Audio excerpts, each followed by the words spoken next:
Good afternoon. Welcome to Right Side Broadcasting Network. I'm Robert McNeely as we cover the latest from the Trump White House, and so much happening to kick off 2026 now on this 9th day of January. We hope you have nice big plans for the weekend as we conclude the Christmas celebrations, liturgically speaking. And I know it seems at times that hope can be dim and that the darkness will overcome the light. But we know, based on the foundation of our nation celebrating America 250 this year and the hope that we see in things like our sports and our college football and the wild card weekend going into all of that, that you have players and coaches looking up to the heavens and thanking God for their God-given abilities and looking forward as we see many sad sights in Minneapolis, Minnesota, to Portland, Oregon, and across the country with lawfare happening seemingly at some of the highest ranks and government offices,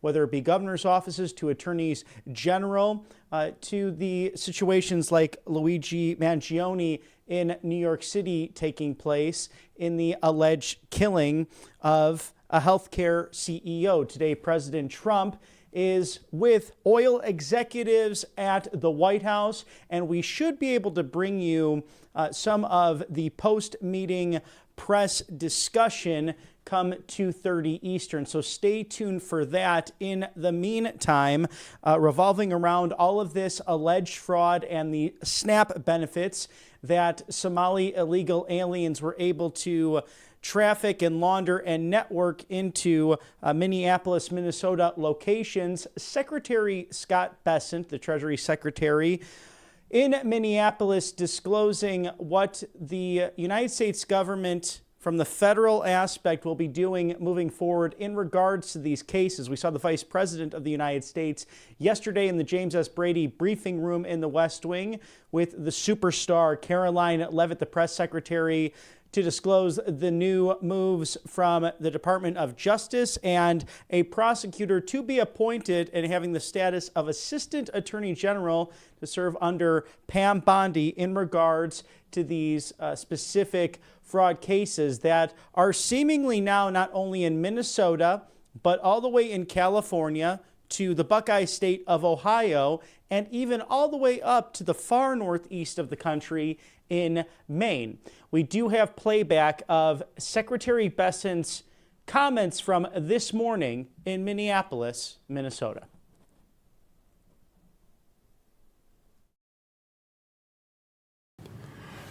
I want to thank you all for joining us today. I am here in greater Minneapolis, St. Paul, and I am optimistic that we are going to put an end to this waste, fraud, and abuse, that we are going to have recoveries for the American people, and that we are going to hold people accountable, set an example, and make sure that federal aid gets to the people it was intended for and not to these fraudsters. Minneapolis and St. Paul, like many communities, has suffered for years from the egregious negligence of the radical left's rule. President Trump is committed to restoring accountability to put Minnesota back on the right track. Under President Trump's leadership, the entire administration is focused on delivering results for the American people. Our citizens have a right to know that their tax dollars are not being diverted to fund acts of global terror or to fund luxury cars for fraudsters. Democratic Governor Tim Walz has allowed welfare programs and fraud to spiral out of control.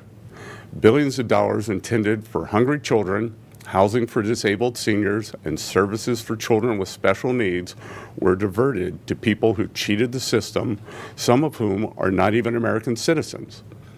At Treasury, we are thoroughly investigating the fraud, including funds sent to Somalia through money service businesses which provide financial services outside of a formal bank.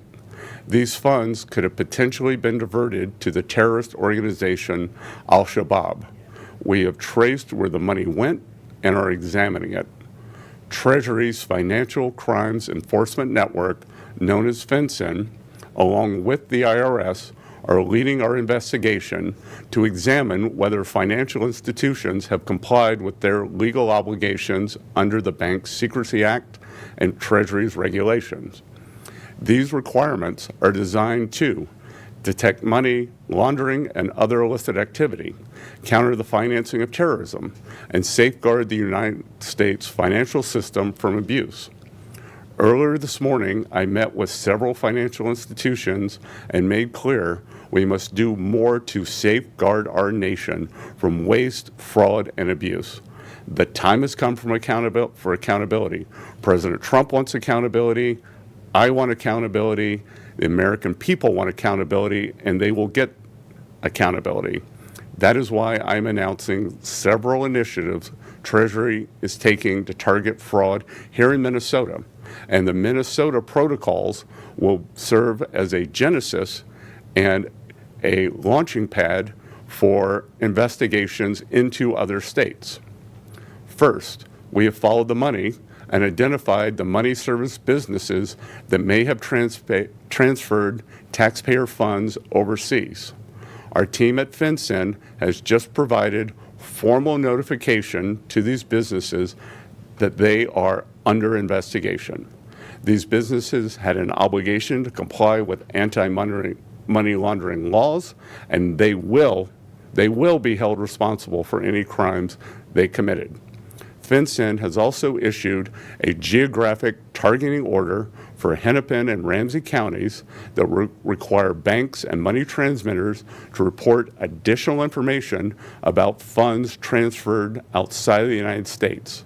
This will put a microscope on these businesses, advance prosecutions, and assist in the recovery of funds laundered internationally.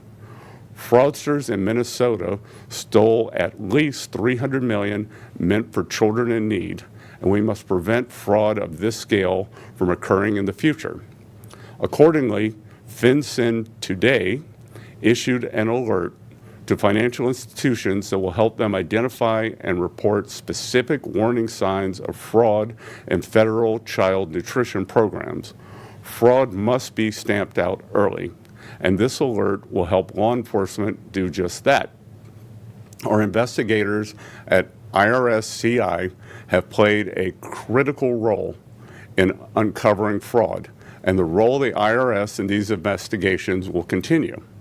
I am pleased to announce that IRS Civil Enforcement is auditing financial institutions that facilitated the laundering of Minnesota funds, in addition to helping support criminal and civil enforcement efforts. The IRS will also soon announce the formation of a task force to investigate any fraud and abuse involving pandemic-era tax incentives and misuse of 501c3 tax-exempt status by entities implicated in the Minnesota-based social services fraud schemes. We are committed to preventing fraud and fraudulent nonprofits from taking advantage of the American taxpayer. Lastly, Treasury is providing training to Minnesota law enforcement on how to utilize financial data such as suspicious activity reports to better combat these fraud schemes. We will not let the incompetence and recalcitrance of Governor Walz stop law enforcement from holding these perpetrators accountable. President Trump is dedicated to ensuring honest Minnesotans are not cheated and their hard-earned tax dollars are not being abused. Treasury will deploy all tools to bring an end to this egregious, unchecked fraud and hold perpetrators to account. We look forward to sharing our findings and keeping you all updated. Now I will turn it back over to my team, and I will take some questions from the press. Thank you. Thank you so much, Mr. Secretary.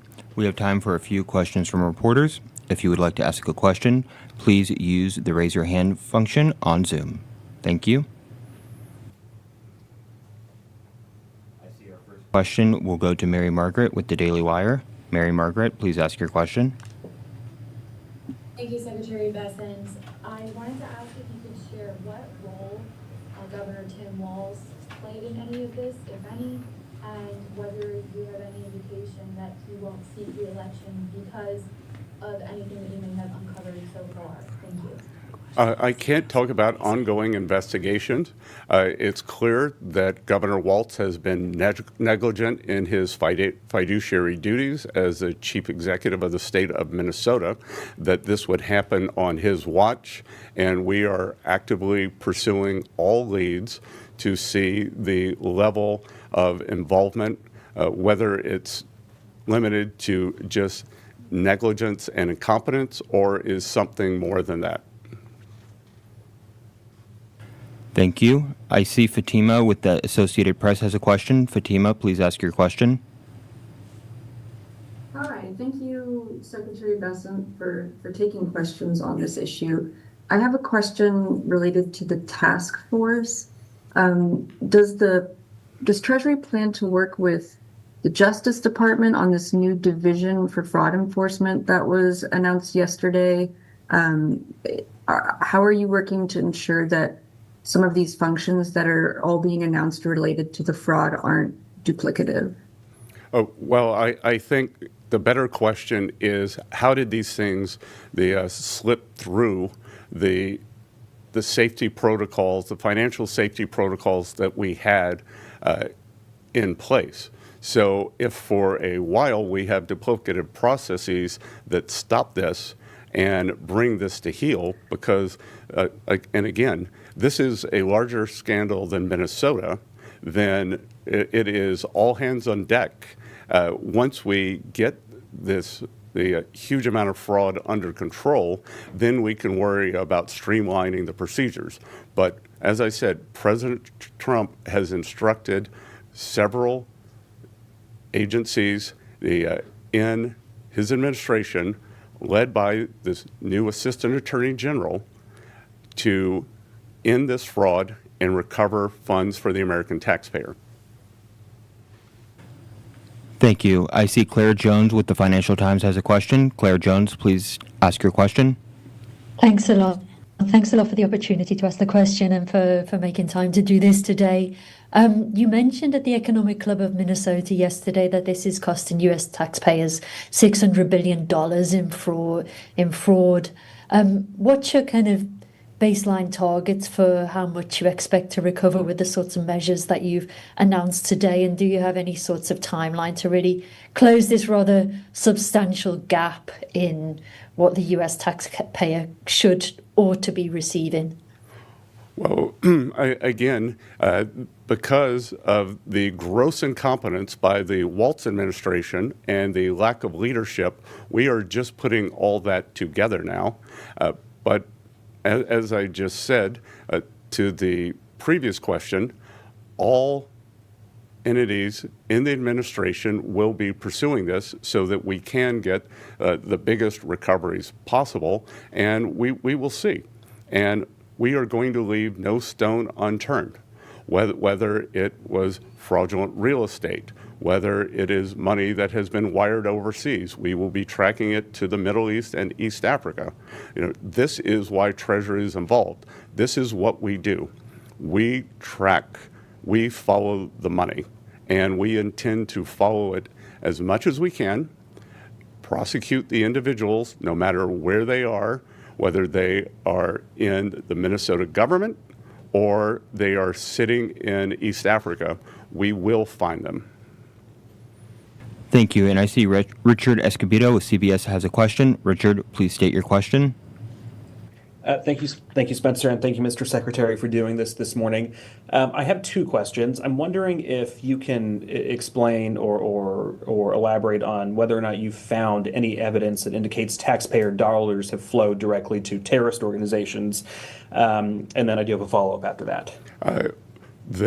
Given the geographic proximity and the wires to East Africa, we are in the middle of investigations, and what we have found is highly concerning. I cannot talk about ongoing investigations, but think of the absurdity. Think of the absurdity of money being wired from Minnesota by these individuals that could have come from government programs or from excess benefits.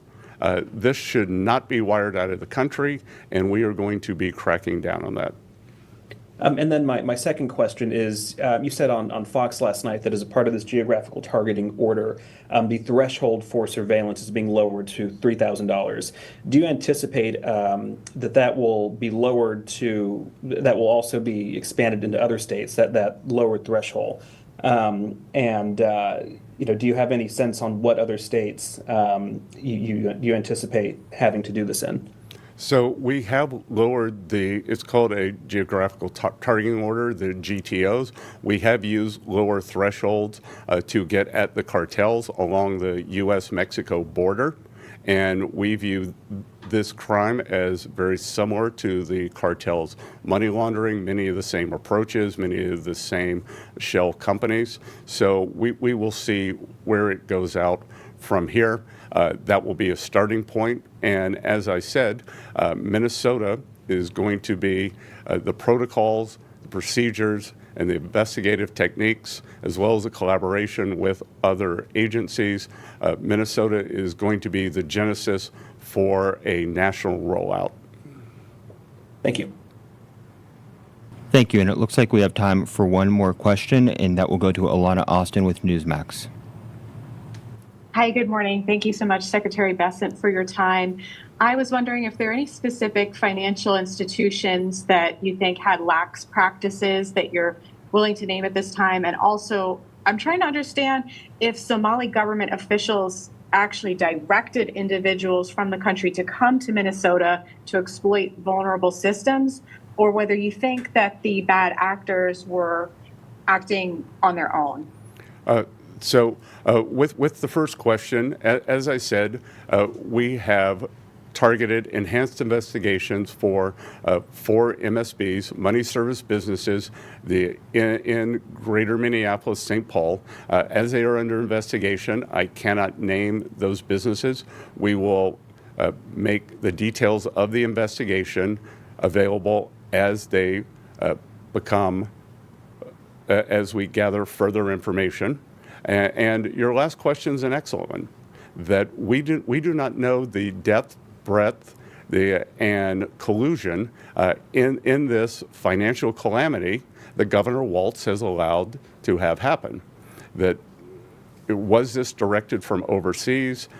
Is it an endogenous flourishing of these fraudsters that Governor Walz allowed to grow right here in the backyard and take advantage of hardworking people of Minnesota?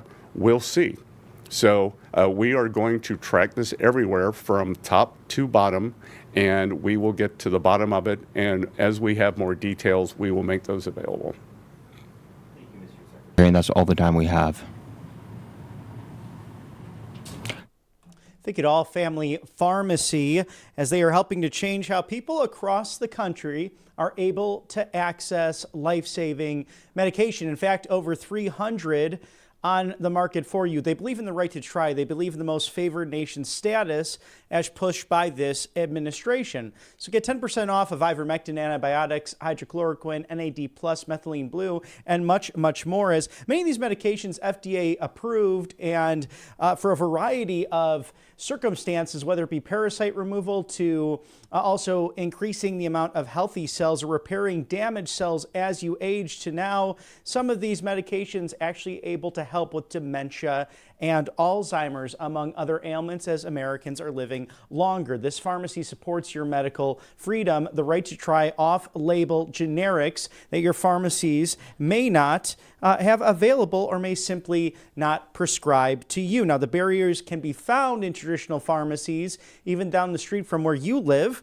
Instead of waiting weeks for appointments or dealing with insurance companies, go right to allfamilypharmacy.com/RSBN with code RSBN10, or scan that QR code right to the bottom of the screen there, so you can look at all of your wonderful options for stocking up your medicine cabinet to taking these life-saving medications with you on the road. A licensed physician right here in the United States will review your order and send that directly to your door. They again offer a wide selection, including ivermectin, antibiotics, hydrochloroquine, methylene blue, NAD+, emergency medical kits, and that Tamiflu, which can help this time of year, especially as flu is on the rise, according to many reports. This model is especially helpful for those who value convenience and also, again, the right to try in a costly manner.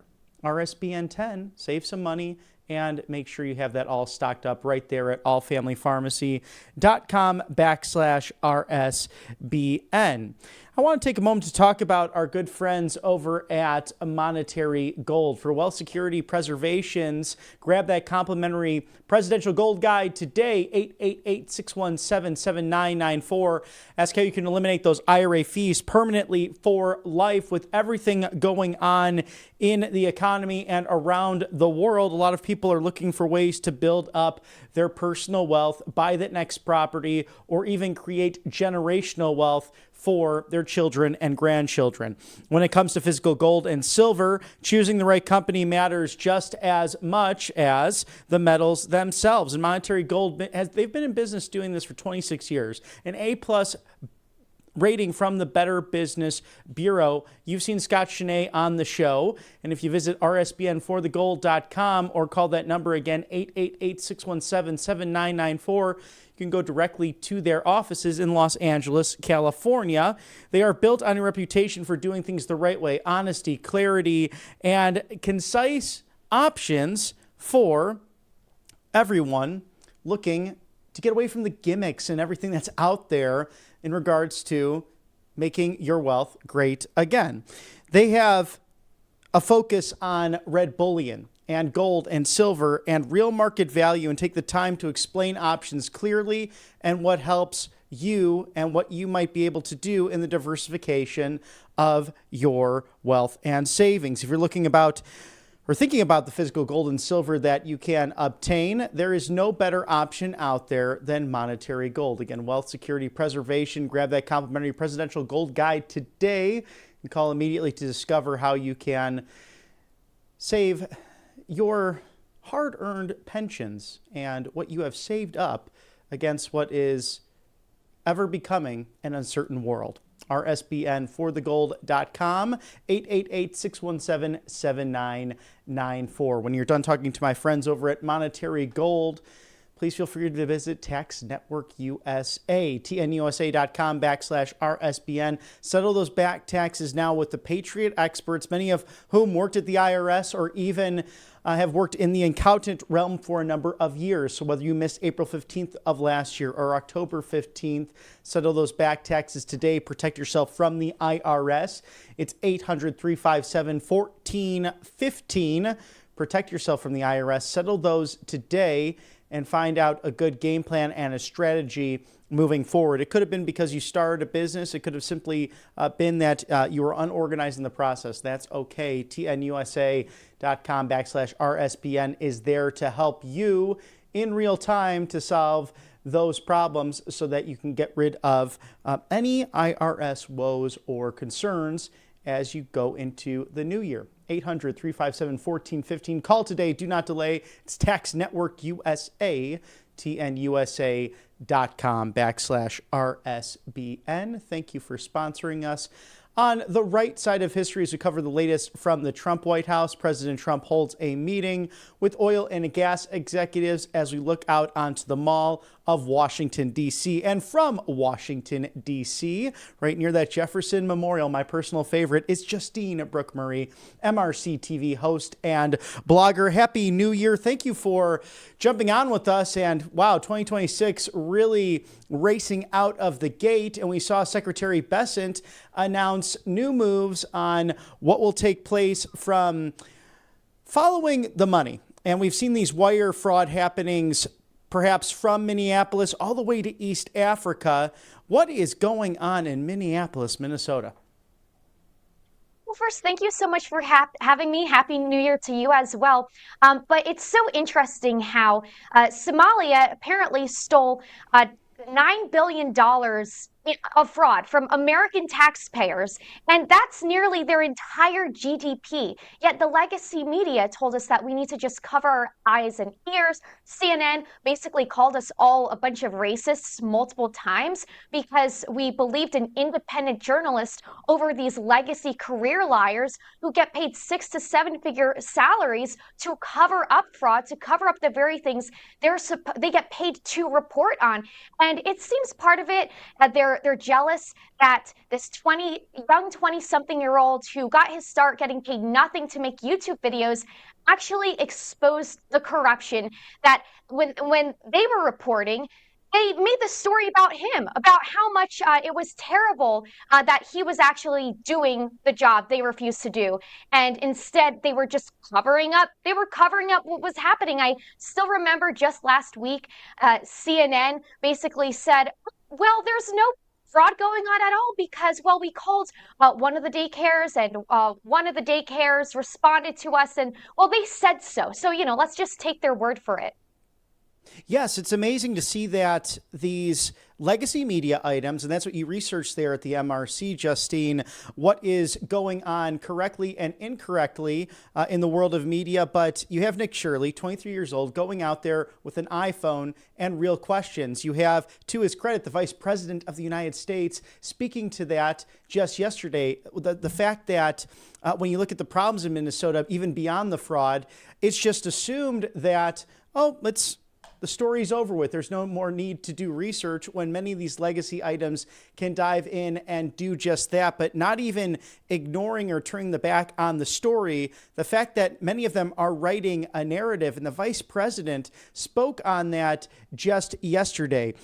From your research, from being inside of the movement and really inside of the Beltway, it's remarkable to me over the last few hours. I keep thinking about this woman my age, a 37-year-old with children, seemingly an activist. We need to learn a lot more about her life, but tragically lost because I believe she knew what she was doing. She was impeding law enforcement and threatening someone and hit an officer with her vehicle. It's almost as if you look out the window as journalists and people in the media, we have to look and see natural law and say, okay, if it's raining outside, it's raining outside. If it's sunny outside, it's sunny outside. But it seems as if the left can create their own narrative that they want to on a daily basis. Well, the media is using this as a perfect distraction. They want blood to be spilled. Right after this happened, Jimmy Kimmel he paid or just had one of his unpaid interns print a t-shirt to bring on set that says, Donald Trump is going to kill you. And that was right after the fact. He knowingly did this because he's probably hoping, the media is hoping, that they can have more incidents like these where either a conservative is killed, they send one of their leftist goons out to murder people over their views like they did to Charlie Kirk, or if they don't succeed, if they get killed in response because people are practicing self-defense, well, they can, even better for them, because they can use that to call an entire army out, which they're doing right now, to kill ICE agents, law enforcement officers, and anyone who they just don't like. Last night, you had a bunch of people screaming in multiple cities. They were chanting for the hanging of Kristi Noem. They wanted this all along. And now we have video coming out, this new video that just came out of whom we're supposed to see as a poor, innocent martyr she was just right there driving her soccer mommy van, just happened to be there. She was just quote unquote, brutally killed by ICE. When video depicts her with this sinister, smug look on her face, running directly into that ICE agent. Now, obviously, there's more information that's going to come out, but when I watched the video, that was personally what I saw. But the media, of course, will probably try to tamper down this video, explain the video away, and just try to stick as much with the narrative as possible to push more riots in the street, like what they're doing in Minneapolis, all over again. Yes, we saw that in New York City. To your point, the crowds getting out there to chant for the hanging of Kristi Noem. It was rather disgusting to listen to. And as the vice president pointed out yesterday, if you don't like what's happening, yes, feel free to protest peacefully. You know you're crossing a threshold, crossing a line, but do not go after the officers who have the job in order to enforce the laws. And really, when it breaks it down to the point, This is all because the Biden administration opened up unsecure borders over the course of 4 years. Now, this officer, allegedly, who's in the hospital, did get run over before, had somewhat around 300 stitches to the forehead.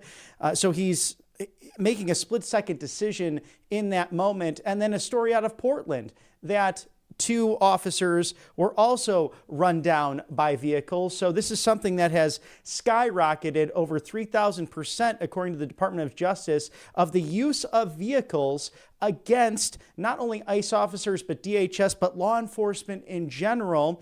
And we know that's why we have car insurance, because cars can sadly become used as deadly weapons, whether on purpose or whether it is a mistake. Now, to our dear friend out in California, Mr. Gavin Newsom, the governor, gave the state of the state yesterday, and it was rather something like Woodstock, rose-colored glasses and an optimistic outlook, but completely unrealistic considering what he's done to the Golden State in regards to spending and the potential fraud, waste, and abuse that's happened out west. But we have a Mr. Spencer Pratt who is looking to solve the problems in Los Angeles. We know it's roughly 1 year and a few days from those Pacific Palisade fires that took place. Do you think he has a chance to, I guess, use his entertainment background, his business wherewithal, to really take on the chief executive role in Los Angeles? Well, on one hand, we're talking about Los Angeles, and it doesn't matter if you're part of that Hollywood clique.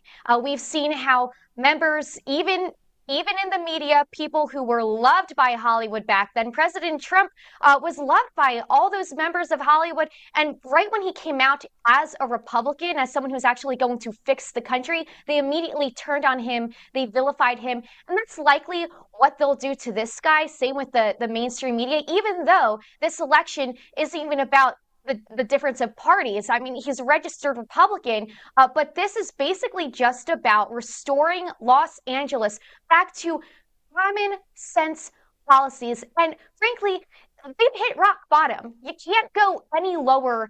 I don't want to jinx it because God, with what happened this week, I don't think that there is a bottom of the barrel. I think it just keeps getting lower and lower in these leftist cities. But with that being said, we went from just 1 year ago, you had these DEI fire chiefs. Ooh, we were supposed to celebrate them because they were like the first lesbian fire chiefs, basically telling everyone that they just have to go fend for themselves. Oh, sorry, all men who get caught in a fire. You were told that it's your fault that you got yourself there in the first place. And the people who are supposed to save you were lecturing you through a camera that, well, just tough it up. So you really can't get much worse. And we'll see what this candidate, what policies he proposes.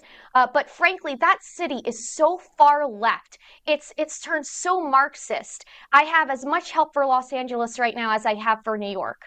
Yeah, it's a frustrating time to see some of our big cities succumb to this leftist Marxist ideology. Justine, also a big news story, Venezuela. And 1 week ago, really the beginning of the operation to apprehend Nicolas Maduro, who's now in the same prison as Luigi Mangione, if you can believe it. It's kind of wild to think about in regards to both of those high-profile cases. What do you see as the effects of what's happening today? President Trump meeting with these oil executives, the United States looks like it will be able to go into Venezuela, even with the remnants of the Maduro regime still in place. They are now allegedly releasing out those journalists, the opposition party members, to come back into society, perhaps because of United States pressure. But this has 5 prongs to it that's rather fascinating. But the fact that Venezuela, although you have the crude oil, very slow and difficult to get out of the ground, worth roughly $303 billion across all of the 30 to 50 million barrels or so that could be produced, could bring $17 trillion into the United States. What do you see as a result of what might happen with the meeting with these oil executives?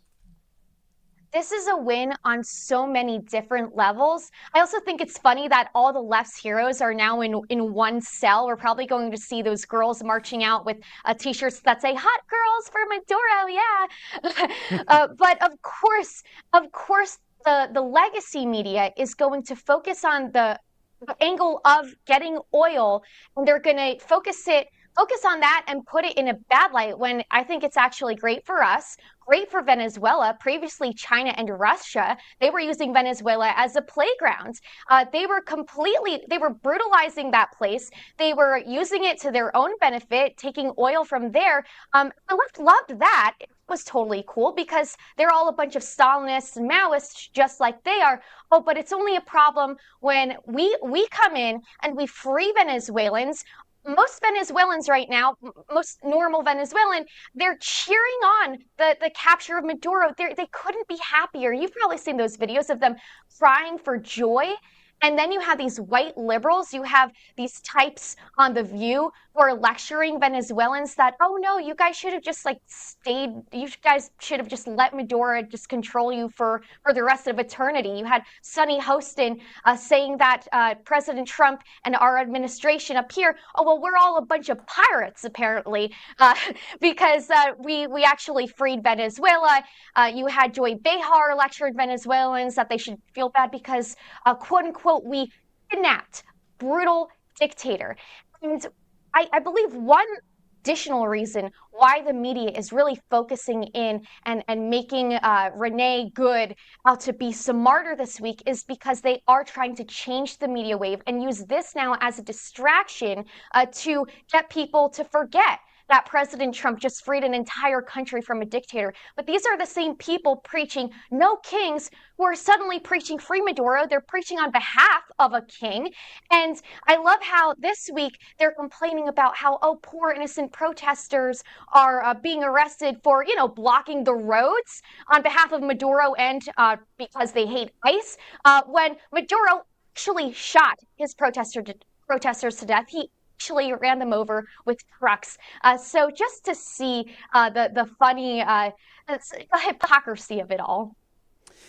The irony, Justine Brooke Murray, it amazes me on a daily basis, all on the backs of a new Mayor Mamdani, who's a communist, Islamist, far-left social activist, while these other ones are in prison in his own city. Please join us again very soon. Again, Justine Brooke Murray from the Media Research Center doing a great job in Washington, D.C. Always good to see you. And as we cover the Trump White House, the latest there, President Trump to meet with these oil executives moments away. We'll be taking you there to that live as we thank All Family Pharmacy, one of our finest sponsors here on the right side of history. If you want to stock up on Tamiflu, ivermectin antibiotics, and the maintenance medications that can preserve and protect you from any ailments out there, especially during cold and flu and even a slight COVID season out there, allfamilypharmacy.com/RSBN is your best option as we look towards that 10% off for you with code RSBN10. Scan the QR code there and go through those great options because they don't need the insurance in order to access these off-label generic life-saving medications like some pharmacies would require. No red tape, no red bureaucracy, nothing that would hold you back from obtaining these. All you have to do is order right there on allfamilypharmacy.com/RSBN. A U.S. doctor licensed right here in the good old U.S. of A will review all of that and send it directly to your door. Again, it's ivermectin, antibiotics, antivirals, and things like hydrochloroquine, NAD+, methylene blue, maintenance medications, over 300 in fact, including emergency medical kits that you can travel on the road with in case you have an early January celebration. But again, especially that Tamiflu, important this time of year as flu cases are on the rise. Support the pharmacy that supports your medical freedom and the right to try and most favored nation status by visiting allfamilypharmacy.com/RSBN. RSBN10 is the code for 10% off. Scan that QR code right there for that. Also, angelpaste.com, a great sponsor here on the right side of history. Use the original Miracle Cream. It's vitamin B infused. I use this every day, and they are Christian owned. They hire veterans. They're out of Spring, Texas, off the Gulf of America. A great place to live. Also, their orange option, very, very helpful this time of year, as it's natural vitamin C, again, non-GMO, no chemicals, that you can bring right into your system to stay ahead of the curve with cold and flu season. They have a natural facial spray, great to paint the town red on this Friday evening, and thank God it is Friday in the United States, January 9th, unlike any other. Make sure to order from angelpaste.com. For any of you celebrating Orthodox Christmas as well, a nice late stocking stuffer for family and friends. Experience the miracle of angelpaste.com. Also, kalshi.com/RSBN. In case you watched last night, what a barn burner. 4 lead changes between Miami and Ole Miss in a 31-27 Warrior battle that took place at the Fiesta Bowl all the way out in Glendale, Arizona. Who will win? There's 3 left. This college football championship. Well, Ohio State's out of it, Georgia's out of it, but will those Indiana Hoosiers, with their Cinderella story season, the Rose Bowl champions, taking on Oregon tonight, the Oregon Ducks, will they, in a Big Ten competition, be able to get around them and make it to the big dance on January 19th? Make sure you put your bets and trades at kalshi.com/RSBN. And for all of the questions from music, sports, culture, politics, and much, much more, visit kalshi.com/RSBN. Thank you for sponsoring us on the right side of history, as we hope you enjoy tonight the Chick-fil-A Peach Bowl from Atlanta, Georgia, the Mercedes-Benz Stadium. It is Indiana and Oregon to secure the final spot in national championship status for our college football. We look forward to that, as President Trump will be holding that meeting with oil and gas executives from the White House. We'll take you there when that does happen. In the meantime, we'll take a quick commercial break for sponsorships here on the right side of history. Don't change that dial. You're watching Right Side Broadcasting Network. Welcome to Right Side Broadcasting Network, your trusted conservative news outlet. At RSBN, we deliver the truth when the mainstream media falls short. Since 2015, we've proudly broadcasted every single one of President Trump's iconic MAGA rallies, bringing you the excitement and energy live before anyone else. By watching RSBN, you get an unfiltered front row view of the action on the ground. We interview the crowds to give a voice to millions of Americans just like you. We show you President Trump's speeches in their entirety, free from interruptions and censorship. We cover the stories that matter to you with the integrity and passion you deserve. Thank you for choosing RSBN as your home for America First News. Together, we stand strong, united, and informed. So join us and be part of the right side of history. Hey y'all, it's Silk from Diamond and Silk Chit Chat Live. Look, don't forget to watch my show right here at Right Side Broadcasting Network, and I want you to support Right Side Broadcasting Network. It's imperative that you do so, okay? Bye-bye.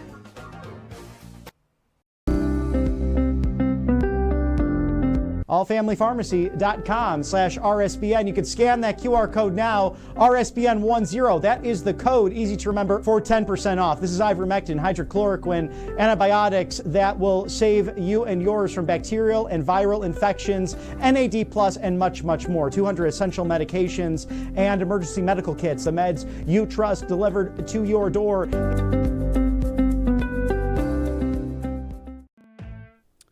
Welcome back to Right Side Broadcasting Network. I'm Robert McNeely. If you're just tuning in, we will take you to the White House, where President Trump is meeting with oil and gas executives. There is a potential for $17 trillion or even more to come into the United States as a result of U.S. companies potentially going back into Venezuela. So since the revolution and the Marxist takeover of a once beautiful, flourishing, and free nation back in 1992, you had countless companies, dozens in fact, who were operating in Venezuela, mostly U.S. companies. They were all kicked out as a result of that, and Chevron continued its business and bidding there in the South American nation. But that might be changing with 1 week after the apprehension of Nicolas Maduro, the former dictator and president of Venezuela. So we're watching all of that closely and developments for what might be taking place at the White House, and we'll take you there live when we get that feed for you. The Vice President of the United States yesterday really detailing his take and the truth of what took place in Minneapolis, Minnesota, and also releasing on his X account with cut number 22, Mr. Producer, if we have that set and ready to go, an angle that has not necessarily been shared by legacy media, but what is showing, again, a clear striking of the vehicle against the ICE agent in the situation of the shooting that took place earlier this week. So for your eyes to see and for you to be able to decipher what you believe actually did take place in that situation. We're very fortunate enough to be living in a time where we have iPhones. We have people that have cameras on them because of these phones nearly every day, and we are able to showcase yet another angle for you so that the people, the viewers of this great network, can make up their mind as well. And we have that for you right now.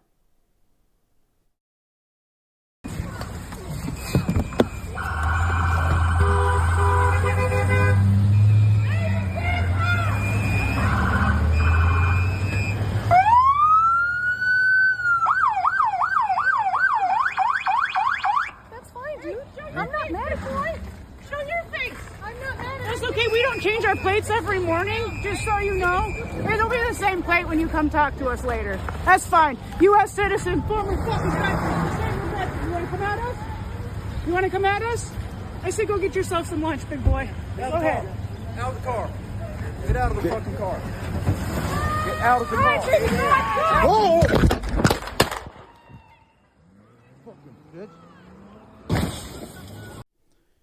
And we ask God to protect and watch over the soul of Renee Nicole Good, who lost her life in that, really in an unnecessary fashion because she was not listening to lawful commands of police officers.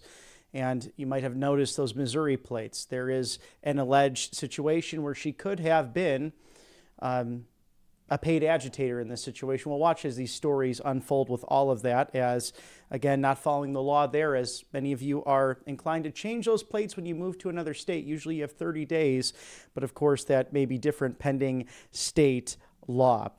We are very pleasured to have Dr. Ron Eiffelbein with us to talk on a number of different issues, but a story dating back a few years. As Secretary Bessent looking over the potential fraud claims in Minnesota from the COVID years, the good doctor here has quite a story for you, as he was federally indicted for healthcare fraud when he simply was doing his job and prescribing monoclonal antibodies when they came onto the market. You might remember this story. Doctor, so good to see you. Thank you for joining us on the right side of history. Thank you for having me. Pleasure. You know, it brings up some PTSD for me, because it was a time during my career where I had lost a position because of a mandate, and I had the fortunate opportunity to work for a mayor who wanted to get those monoclonal antibodies out there into the community. This was up in Anchorage, Alaska, and I had the opportunity to do the communication side from the health department and learn about these life-saving treatments. Can you dive into not only your case and what took place just a few years ago in Maryland, but also what you feel might be the best moving forward in regards to not only treatment, but securing freedom of speech for people like you and those who are simply trying to get the truth out there? Yeah. So just a little bit of background on myself. I'm an emergency room physician. As you said, I live in Maryland.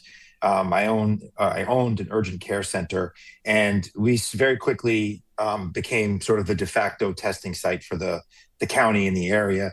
And then I became a very early adopter of monoclonal antibodies. to the point where actually we became the largest supplier in the state of Maryland, bigger than Johns Hopkins, bigger than the University of Maryland. And I was a huge proponent. I was on CBS News, Breitbart, Fox News, NBC, ABC, Newsmax, every week at least, talking about how wonderful these things were and how life-saving they really were. And this was sort of in direct opposition to the Biden administration's point of vaccinate everybody, regardless, just everybody just needs a vaccine, because this represents a cure for COVID. So we really, spoke against that.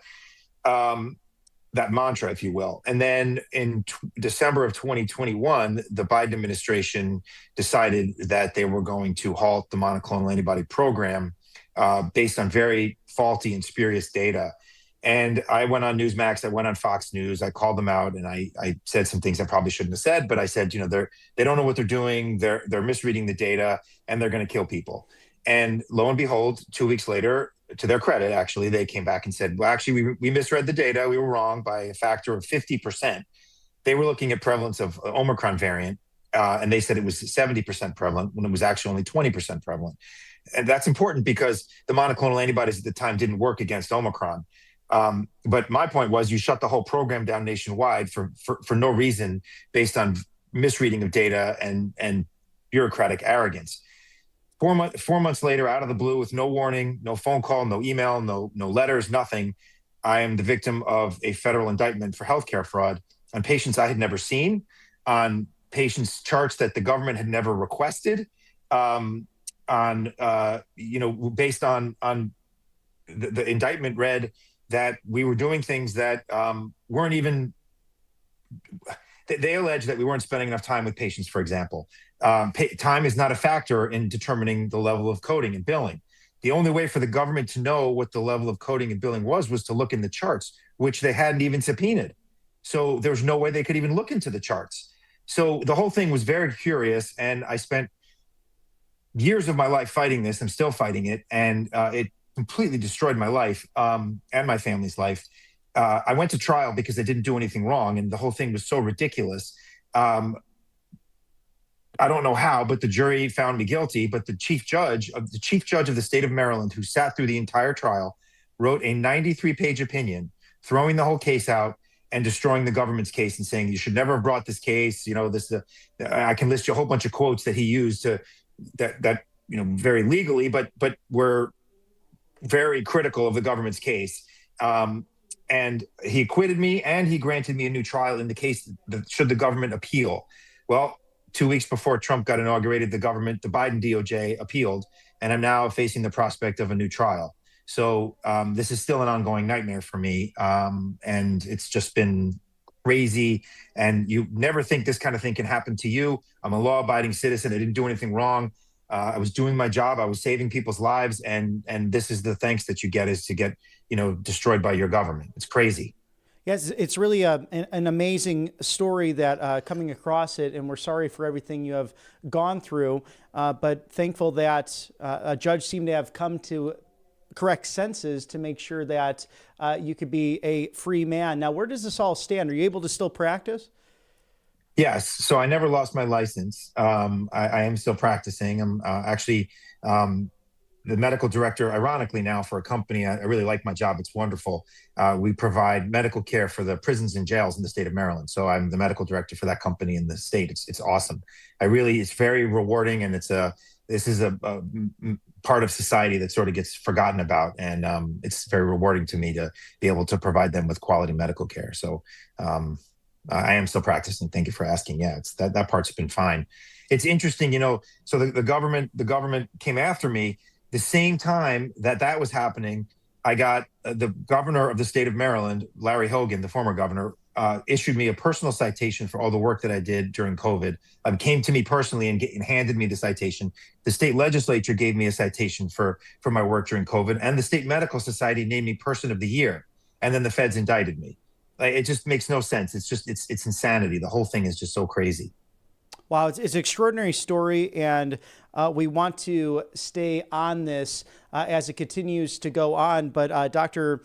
Elfenbein, can you tell us what's the best thing moving forward in two different ways? So how can we combat cold and flu and COVID moving forward in the right way, because you are an expert in this, but also how can we, again, trust what we were taught to believe in as we grew up in America, whether it be medical institutions to government to private entities. I feel like right now, right, left, and center, a lot of people just simply don't trust large institutions to give that correct information because, like in your case and like in many others, you might lose your career, you might lose family, you might lose friends to insane mandates or even legal entities based on political, religious, or philosophical, or even evidentiary differences.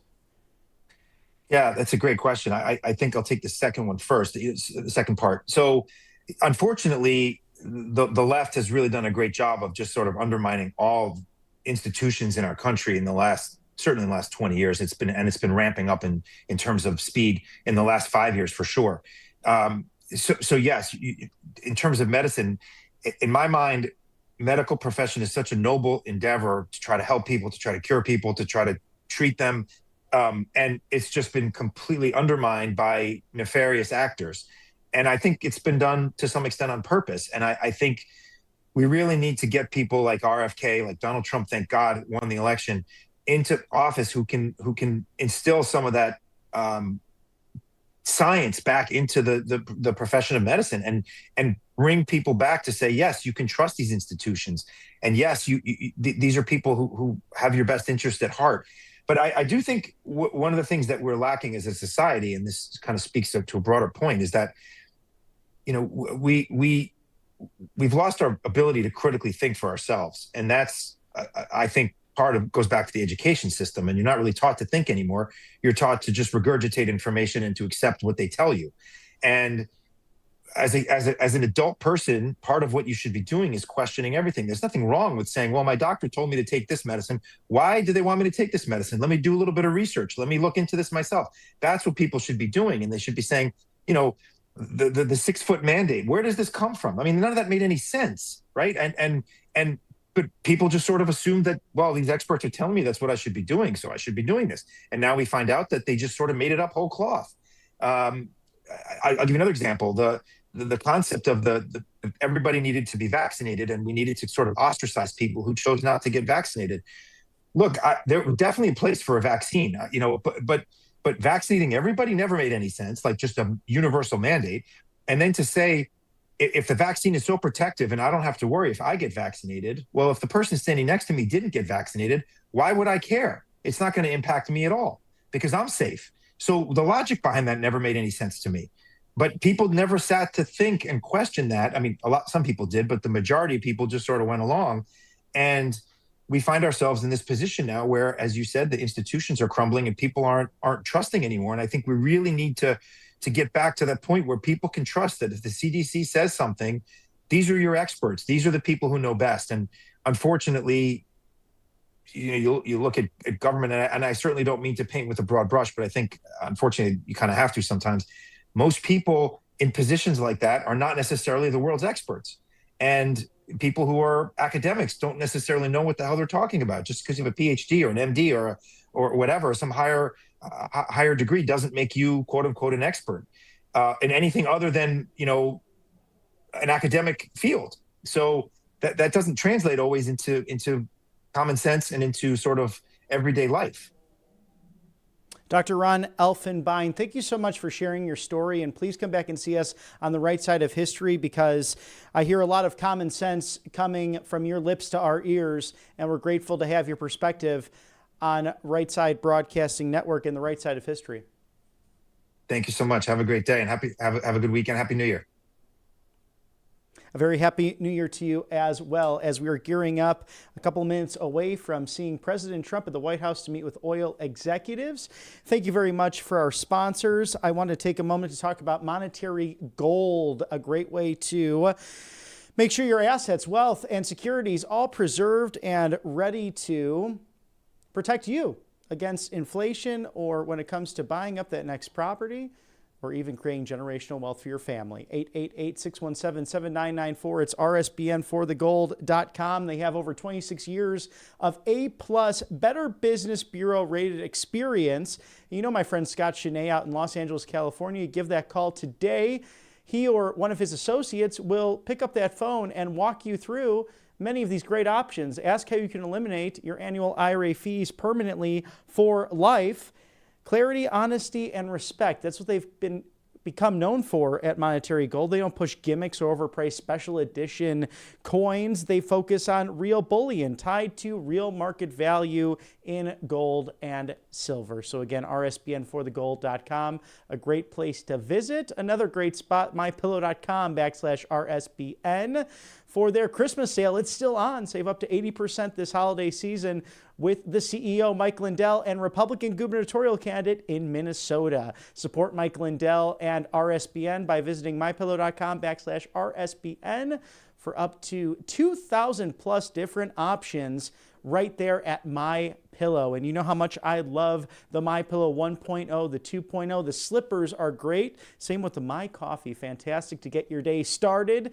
Merry Christmas from MyPillow. The celebration continues at mypillow.com/RSBN. You can also donate here at the 3 o'clock hour by going to rsbnetwork.com/donate or by texting RSBN to 801-801. There's also a check or money order address to send to at 1550. That's 1550 Opelika Road, Suite 6, Box 344, the loveliest village on the plains. That's Auburn, Alabama, 36830.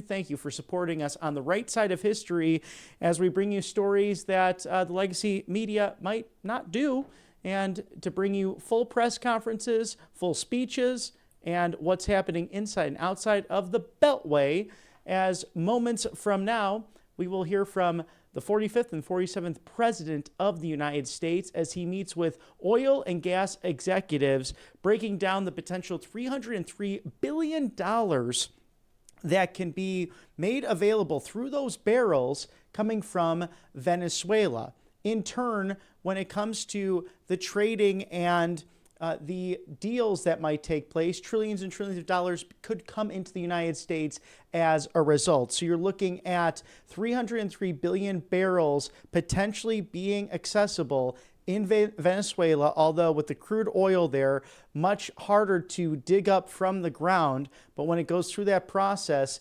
even more oil rich than places like Saudi Arabia or Iraq, or even just in essence, the state of Texas, if you are a fan of the show Landman. That details all of that and the amazing work that's done right here at home. And thank God we have Coast to Coast as we are witnessing right now what was the Monroe Doctrine becoming the essence of the Don Roe Doctrine, to quote President Trump. It was way back when President Monroe was in office, European aristocracy showcasing its strength and power over the Americas. Well, that was not going to be the case under his tenure, as now Russia and China really have to rethink their global strategy because they were relying upon that Venezuelan oil. And according to Chris Wright, Energy Secretary, doing a whole slew of interviews, it will not completely cut them off when it comes to their energy needs on a daily basis, but they can no longer use that influence within South America to push their agenda for global domination, at least in the case of the Chinese Communist Party. Might be slightly different from Russia, but we know what's happened with Russia and how emboldened they were under Joe Biden and prior presidents when it comes to invading sovereign territories like what we've seen in Crimea, Ukraine, and throughout Eastern Europe. So as we watch all of that closely, this is really a change to the new world order. This is a change to globalization, and not that there is a complete absence of both, but in a sense, a new way of doing things, simply enforcing what you say you're going to do in that process. So we will bring you right to the White House just moments from now as President Trump holds those very important meetings with oil and gas executives there at 1600 Pennsylvania Avenue. We're talking about sending in U.S. companies that were once kicked out 25 plus years ago, and Chevron was there to stay under a state-mandated control of the Communist Party. But that might look like a new dawn, a new day for oil exploration in South America. And again, the Don Road Doctrine, as President Trump has coined the term, and some wordplay with the Monroe Doctrine dating back all of those years. We'll take you there to the White House for more details. As the president comes into the room, we'll send you there to the White House right now. United States, Donald J. Trump.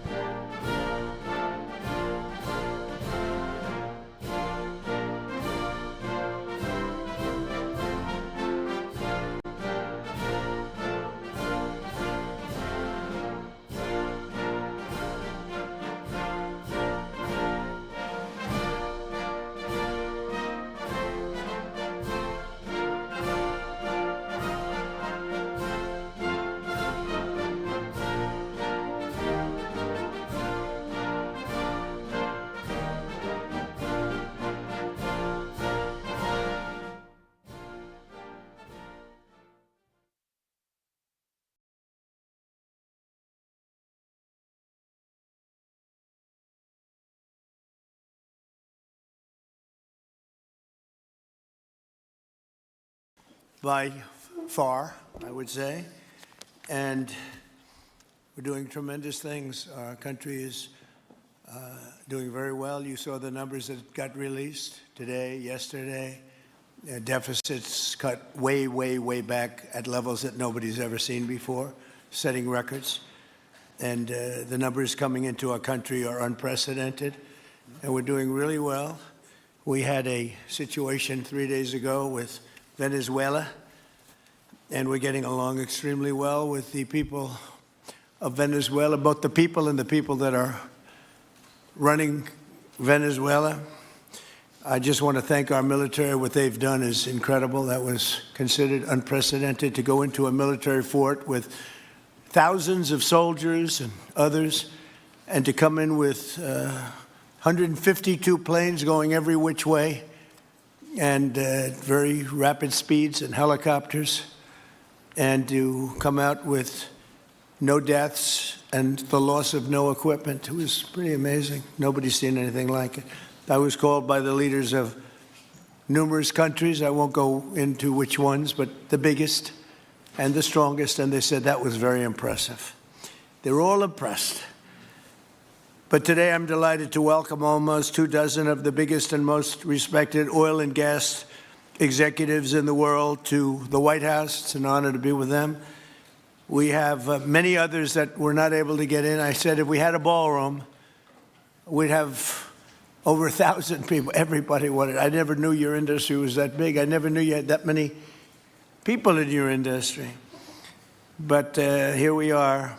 And if you look, come to think of it, well, I got to look at this myself.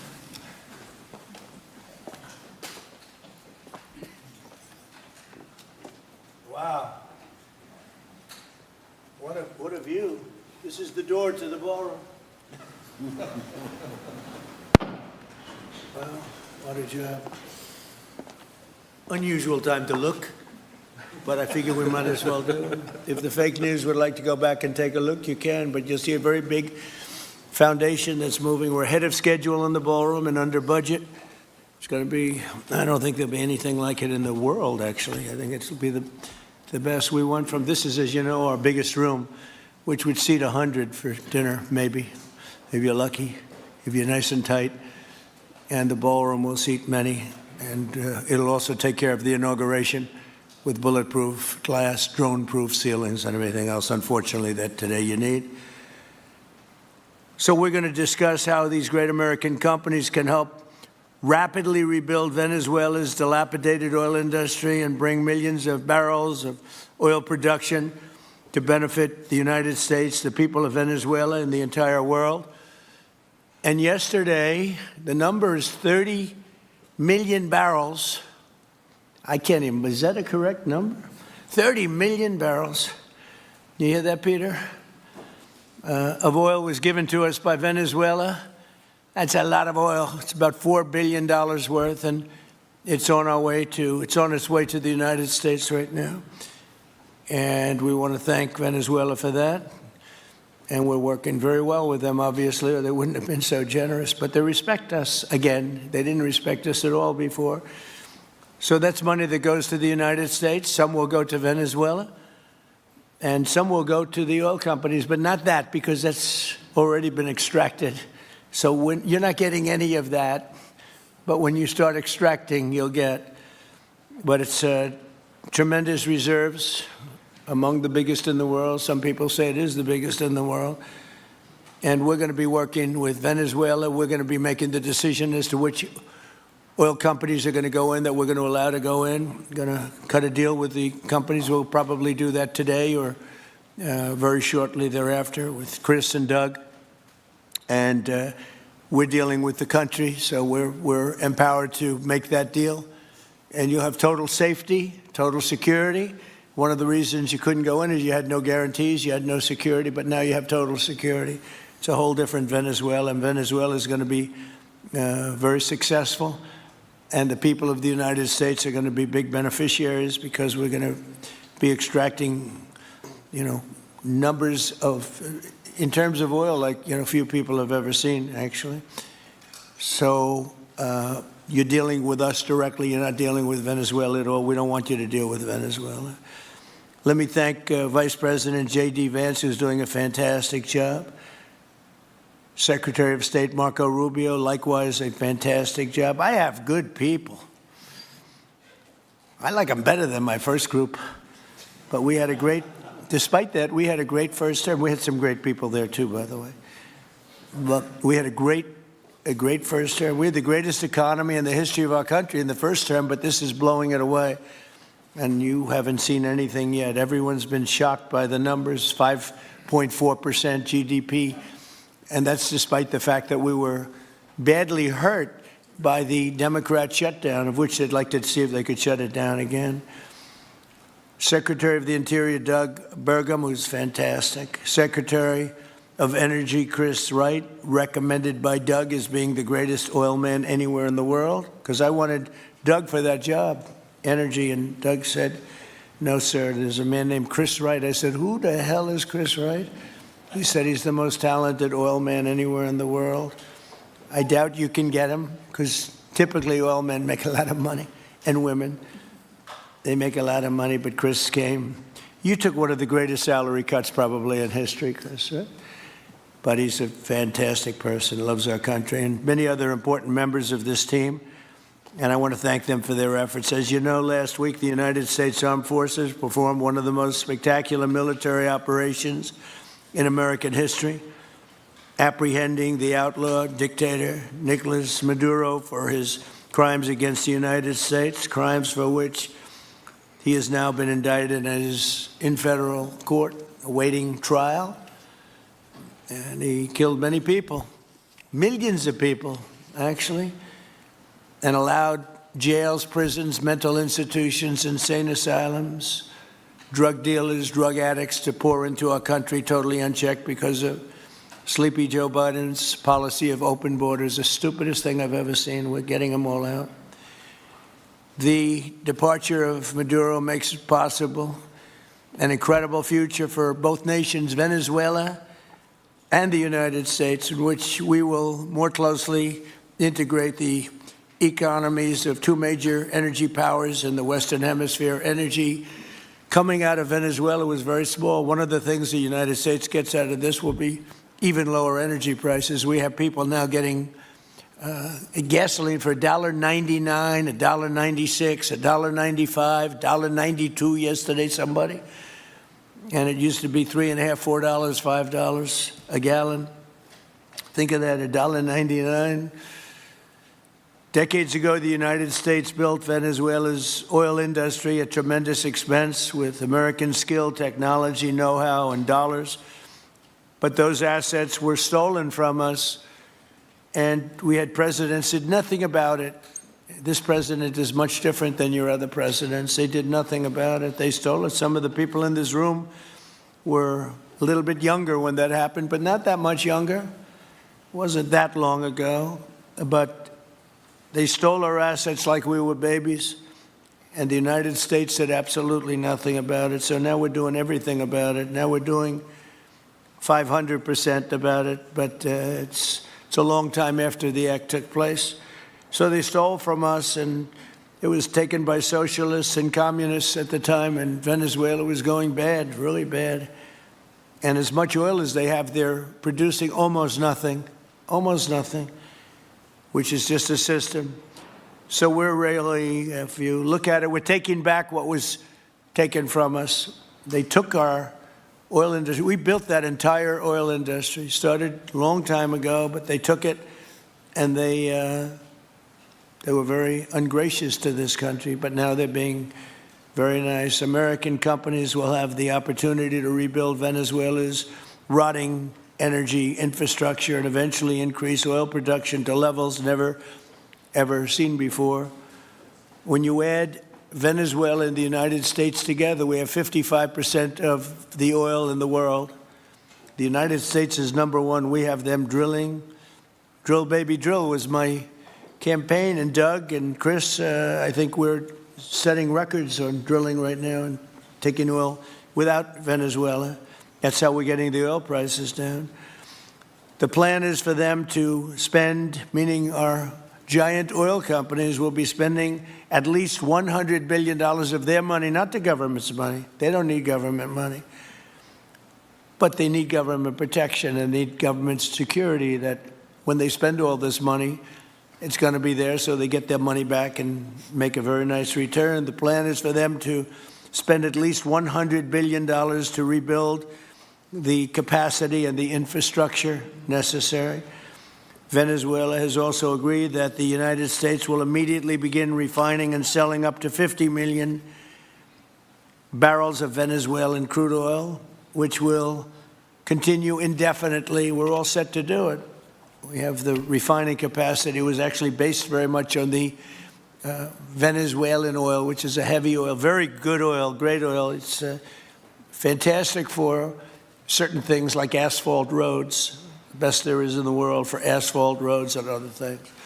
All of the companies here today are going to be treasured partners in bringing the nation of Venezuela back to life, restoring its economy, and generating great wealth for their companies and for their people, and also great wealth for the American people, and tremendous wealth for the companies that are going in. The companies that are going in, and if you don't want to go in, just let me know, because I got 25 people that aren't here today that are willing to take your place.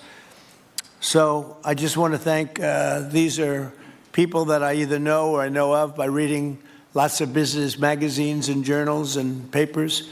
These are the greatest oil people anywhere in the world. Harold Hamm, I see, is here. Harold, you know, there's a story about Harold Hamm that he could look at a piece of land, put a straw into the land, and oil pours out. Is that true about you? Whereas some of you guys have to invest hundreds of millions of dollars to find that oil. So we can't let that story be true. But they say Harold puts a straw into the land and oil comes gushing out. So you're not a big R&D person, are you, huh? He's called instinct for oil. Now, he's got other problems, but we won't talk about those problems. But he's been a great supporter of mine for a long time, haven't you, Harold? So congratulations. But we have, and I think Harold would agree, we have the greatest oil men and women anywhere in the world sitting in this room right now. And we have a lot of people that will be back to see us sometime next week. We're going to have another meeting for another group. But we're going to do this very quickly. We can have this done almost immediately. So I'd like to thank you all for being here. I'd like to invite Vice President Vance to say a few words, followed by Secretaries Rubio, Burgum, and Wright. And then we'll have a few words from representatives that are here and to discuss their ideas, a couple of them. We have Chevron, which has been, where's Chevron? Where are you? Yeah, far right. No, I thought you'd have a better location. You were the only one that was there for all that. I used to call you and say, what the hell is going on with Venezuela? He stuck it out. I don't know if you made money or not, but you stuck it out. I got to give you a lot of credit for that. Mark Nelson, thank you very much. Exxon CEO Darren Woods. Darren, thank you very much. How's Exxon doing? Okay? All right. They'll do a lot better now, won't they, huh? Exxon's been amazing. It's been an amazing company. And ConocoPhillips CEO Ryan Lance, thank you very much. So you guys could say something, and then we'll take some questions from the press. And if anybody else would like to speak, we'll have you speak. We have all the time in the world. This is a big subject. This is massive wealth, and more importantly than massive wealth, it leads to lower taxes and a lot of jobs for Americans and for Venezuelans, but for Americans in this case. And I just, again, appreciate you all being here. And I'd like to ask JD to say a few words, please. Thank you. Thank you, Mr. President. And thanks to everybody for being here. You know, as a Marine Corps veteran for my entire lifetime, presidents, and let's be honest, they were Democrats and Republicans, would send the American military to far-off places. They would get us involved in these endless quagmires. They would lose hundreds or thousands of American lives, and the American people would get nothing out of these misadventures. And now you have an American president who's empowered the American military to stop the flow of drugs into our country and to ensure that we, as opposed to our adversaries, control one of the great energy reserves that exist anywhere in the entire world. And he did it without losing a single American life in the process. It was an amazing operation. It's going to make our country richer. It's going to make our country more powerful. It's going to make our country safer. And it's going to lead to the decline, the further decline of drug overdose deaths in the United States of America. An amazing thing, and I'm happy to be here to talk about how we can make it an even bigger and better operation for the American people. Thank you, sir. Thank you very much. Marco? Thank you, Mr. President. And I think this is a reminder that everything this president does, everything President Trump does is with the American people in mind. It was not in the national interest or national security of the United States and of our people to have in our own hemisphere a country, not just with vast energy reserves, but controlled by an indicted narco-trafficker who flooded our country with illegal immigration, including drug gang members, openly cooperated with drug gangs, and by the way, stole the wealth of that country to fund a repressive regime and also benefit adversaries such as Iran. All of that is now changing. As part of this process, the first phase, of course, is the phase we're in now, which is the stabilization phase. We do not want to see destabilization in the country. We're working very cooperatively with the interim authorities there to provide a market for the sale of the wealth of Venezuela in such a way that benefits the people, both of the United States, but also the people of Venezuela. And as a reminder to everyone, the President announced this just 2 days ago. Every penny, everything they buy with the money that they're making from the oil now, Mr. President, will be bought from America. And that includes everything from equipment for the oil industry to food to medicine and everything in between. The second will be a phase of recovery, and then some of these phases will overlap, and that is to have a normal economy again where the money goes to the benefit of people, not the benefit of our adversaries or the benefit of elements in that country and around the world that are against our interests, at the same time as a process of reconciliation has to happen internally among the different sectors of society and politics and the like. And finally, the third phase, which is the most important of the three, is when the country fully transitions into a normal country that we have strong economic and diplomatic and relations with, that is friendly towards the United States, that's not a foothold for our adversaries, that serves our interests, but also the interests of the people. It'll be a country that is wealthy, a country that is prosperous for the people, not for a handful of criminals, but also a country that is supportive of our interests in the region and throughout the world. And we thank you, Mr. President, and the team you've assembled that have brought us to this point. A lot of work remains, important work, but this is historic. Okay. Thank you very much. Doug? Well, Mr. President, I want to thank you for your leadership, not just as President, but as Commander-in-Chief. The boldness, the execution, the breathtakingly precise work that you've delivered both in Iran back in June and here has changed the field for the whole world. And you always ran about the idea of peace and prosperity. And in Venezuela, as you know, this was a playground for every bad actor in the world. We had Russians, Iran, terror groups, all of them profiting from this criminal organization that was pretending to run the country. That makes America safer. You've secured the border, we're stopping the flow of drugs, and now with the normalization of relationships on an economic basis, it's going to mean tremendously for the prosperity of the American people. So I just want to say again, congratulations to you and to the entire leadership team. It's been an amazing, historic week on the scale of things that we haven't seen perhaps for 125 years in terms of the U.S. Exerting its influence over Latin America in a way that's going to make a change for generations. And on behalf of all the oil executives that are here today, Chris and I want to say thank you to all of you. It's your technology, your innovation that has put America in the place where today we are the most energy dominant country in the world. And that position is what's allowed us to take the action that we're taking with statecraft, with military action. None of that would happen if we were dependent on everybody else for energy. So you're a big part of the reason that we're able to move the way we are today, and we're grateful that you're here to be part of the solution going forward. Thank you, Doug, and you are doing a fantastic job, and we appreciate it. Everybody appreciates it. They know who's doing well. Chris Wright. Thank you, Mr. President. Yeah, what we've seen in the last week is leadership matters and credibility matters. Venezuelan oil has been sanctioned for many years, and the oil just flew, those sanctions were not enforced. That oil just floated out to trafficked by bad actors of the world. The resources weren't gone to a central place. The corruption and decline of Venezuela has been a crisis for the people of Venezuela. And as Secretary Rubio said, massive spillover effects in the United States, in crime, in drugs, in kidnappings, and in taking a huge resource base and making it not exploited, not developed. The whole world is a poorer, less opportunity-rich place because of that. When you have materials underground, they've been underground for 1 million years. That does not make them a resource. That does not make them valuable for your country, your people, or the world. They only become a resource with technology, with capital, with rule of law, and a system of governance that encourages the harvesting of those resources to make the better world. And we see here the dramatic contrast between the United States, which may have less oil underground than Venezuela. We have 20 times the production of Venezuela, 20 times the impact of human betterment, massively better quality of living here in the United States. That was at risk under the last administration. We've seen a lot of attacks on the energy that makes the world go round.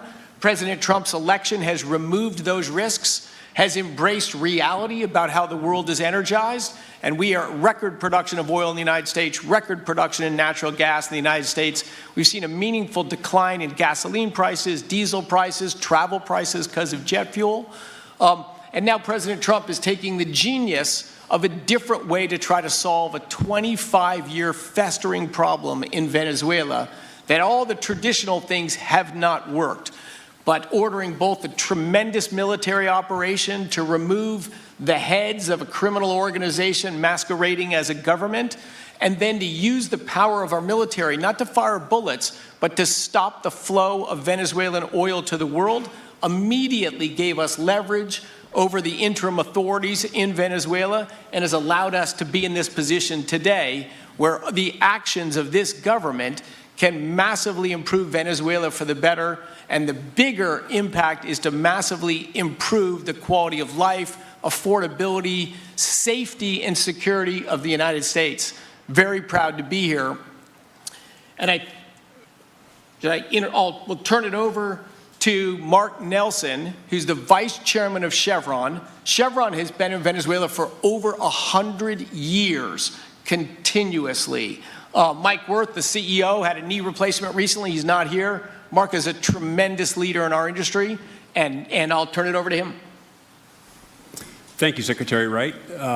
Again, I'll send Mike Wirth's regrets. He really wanted to be here, Mr. President. Right. Great guy. On his behalf, I have 3 very quick thank yous and an assurance I'd like to provide you all. The first thank you, Mr. President, is to you. It's thank you for convening this gathering. It's thank you for your leadership, and thank you for continuing to keep American energy domination in the forefront. So thank you for that. Thank you very much. The second thank you actually is to the cabinet. So Secretary Rubio, Secretary Burgum, Secretary Wright, your ability and commitment to continue to engage with the parties around the table to keep the world working is greatly appreciated. So thank you. Thank you for that. And the final thank you actually would go to our Venezuelan employees of Chevron. They have been working tirelessly to operate safely, protect the environment in country, and their dedication and skill will help us in this next chapter. And finally, I'll close with the assurance. For more than a century, Chevron has been a part of Venezuela's past. We are certainly committed to its present, and we very much look forward as a proud American company to help it build a better future. And so, Mr. President, thank you for your leadership. And you really suffered there. You stuck it out. A lot of people left. A lot of big companies left. Some of the people, many of the people sitting at this table left because of the safety risk and other risks. But you stuck it out. I give you credit for that. Sometimes it was hard. I remember 6 months ago I told you to stay, just stay. Things are going to happen. You'll be very happy. I didn't know they were going to happen this fast or this conclusively. One thing I think everyone has to know is that if we didn't do this, China or Russia would have done it.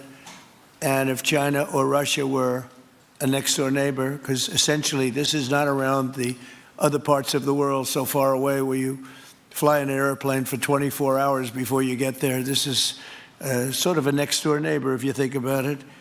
And I told China and I told Russia, we get along with you very well. We like you very much. We don't want you there. Not going to be there. And if we didn't do this, China would have been there and Russia would have been there. Maybe they both would have been there together, but they're not going to be there now. One thing I will tell them, and I will tell you, that we are open for business.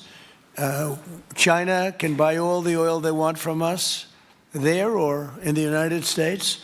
Russia can get all the oil they need from us, and they do like oil, even though they produce a lot of it. But China and Russia and everybody else is able to go, and we'll be open for business almost immediately. I have a feeling the $100 million will be spent $100 billion will be spent very, very rapidly by these very big, powerful, and rich companies, and I think they're going to be able to rebuild the infrastructure. And I hope it's going to be brand new as opposed to a rehab, because I know the tremendous difference between the new and the not so new in your industry. The new is much more beautiful, much better in every way, and actually much smaller. It's like everything else, gets smaller and stronger. It's a combination of smaller, better, and stronger. So I hope you're going to build all brand new stuff, rip out the old crap that's been there for so many years, and do it the right way. You're going to be there a long time if we make a deal. If we make a deal, you're going to be there a long time. If we don't make a deal, you won't be there at all. It's, sort of interesting. But again, China and Russia would have been there if we didn't do this. And the other thing people ask about the second wave, I don't think it's going to be necessary. We have an armada, a giant armada like nobody's ever seen in that part of the world. And it's stationed off the coast. And we are getting along so well with the people that are involved and representing Venezuela that I don't think we're going to have any I don't think it's going to be necessary to do the second wave. We were planning on a second wave, but the first wave was so powerful and so good and so strong. And frankly, the people in the country, they did the right thing. They were smart. They did the right thing. They didn't want to go through a second wave. But we've got a tremendous number of the most powerful ships in the world right there. I don't think we're going to have to use that. I'm happy to say that. I don't think we're going to have to use that at all. If I could ask Chevron, you did a great job. I want to thank you. And ExxonMobil, if you would say a few words, and then followed by Conoco, great companies, massive companies, great companies. Exxon, please. Sure. Thank you, Mr. President. I appreciate the invitation and the opportunity, frankly, for the entire industry to show up and provide a perspective. Frankly, we've been kind of unresponsive to the press regarding Venezuela, but I guess today's the opportunity to address the press directly with respect to a number of questions that have been asked of ExxonMobil. First and foremost, obviously, is the interest that we have in Venezuela. And I think, the way I would position that, I think one of the reasons why we see many of the industry players here is we're in a depletion business for a product that is in great demand and will be in demand for many, many, many decades to come. And as a depletion business, the biggest challenge we have is finding resources. There's an opportunity in Venezuela with all the resources there. Is we don't have that challenge of finding, we have the challenge of developing those resources. So I think it's in the best interest of these companies and frankly society as a whole for the industry to be interested in understanding what the opportunity here represents. I'll just share a philosophy that ExxonMobil has when we enter countries, because we do business all around the world in a number of different regimes. We take a very long-term perspective. The investments that we make span decades and decades, so we do not go into any opportunity with a short-term mindset. And there's a value proposition that we have to meet. It has to be a win-win-win proposition. Obviously, it has to be a win for the company and our shareholders and to generate a return for the investments that we make. It has to be a win for the government. The resources are an important source of revenue that helps support the people of the places that we do business. And it has to be a win for the people. We have to be wanted there and to be a good neighbor. And those three things ensure a stable, long-term platform for the large investments that we make for the long term. With respect to Venezuela in particular, we have a very long history in Venezuela. In fact, we first got into Venezuela back in the 1940s. We've had our assets seized there twice. And so you can imagine to re-enter a third time would require some pretty significant changes from what we've historically seen here and what is currently the state. If we look at the legal and commercial constructs and frameworks in place today in Venezuela, today it's uninvestable. And so significant changes have to be made to those commercial frameworks, the legal system. There has to be durable investment protections, and there has to be a change to the hydrocarbon laws in the country. We're confident that with this administration and President Trump working hand in hand with the Venezuelan government, that those changes can be put in place. And with respect to the Venezuelan government, that perspective we don't have a view on. We haven't talked to the Venezuelan government, and obviously we have yet to assess the people's perspective with respect to ExxonMobil entering the country. In the short term, there are things that can be done while these longer-term issues are being worked. For us, we haven't been in the country for almost 20 years. We think it's absolutely critical in the short term that we get a technical team in place to assess the current state of the industry and the assets, to understand what would be involved to help the people of Venezuela get production back on the market. With the invitation of the Venezuelan government and with appropriate security guarantees, we are ready to put a team on the ground there. We also have a integrated set of capabilities from production to refining to trading, and I think we can be of assistance to getting the Venezuelan crude to market and realizing a market price to help, again, with the financial situation in Venezuela. So those are my short-term perspective that I have. I'd say maybe close with a thank you, Mr. President, for the work that you've done to secure not only the national security, but the energy security of the region. And then thank you, Secretary Rubio, Secretary Wright, Secretary Burgum, for your leadership in this matter. Thank you. How long would it take you, Darren, as Exxon to, if we make a deal, how long would it take you to get in there and get started? Well, the first step, this technical team, as I talked with Secretary Wright earlier this week, we started from the beginning to put the team together so that if and when it was needed, we could hit the ground almost immediately. So we can hit the ground within the next couple of weeks. Start the assessment, and then from there we need to understand. That's what we want. We want speed and quality. That's what we want. Thank you, Darren. And Conoco, Ryan. Thank you, Mr. President. Appreciate the opportunity to be here too, and you've assembled a great team. And our congratulations as well for removing one of the terrible people in the world and bringing them to justice. It was quite amazing. I think you've given hope to the people of Venezuela again, which I think is quite remarkable. And we've been on the other end of that despot regime a long time.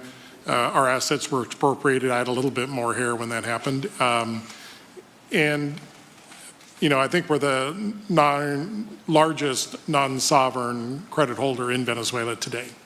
So we're in a bit of a different situation, but I think your big and bold idea to use energy commerce instead of conflict is something that could make a real big difference in Venezuela. And our company certainly stands ready to help in that endeavor. encourage you to continue to think bigger and even bolder. And we've had some discussions with your energy team about that as well.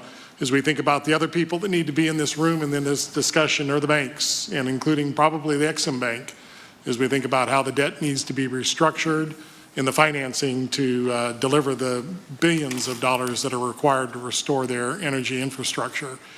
And I think as we think that big and bold, we need to be also thinking about even restructuring the entire Venezuelan energy system, including PDVSA.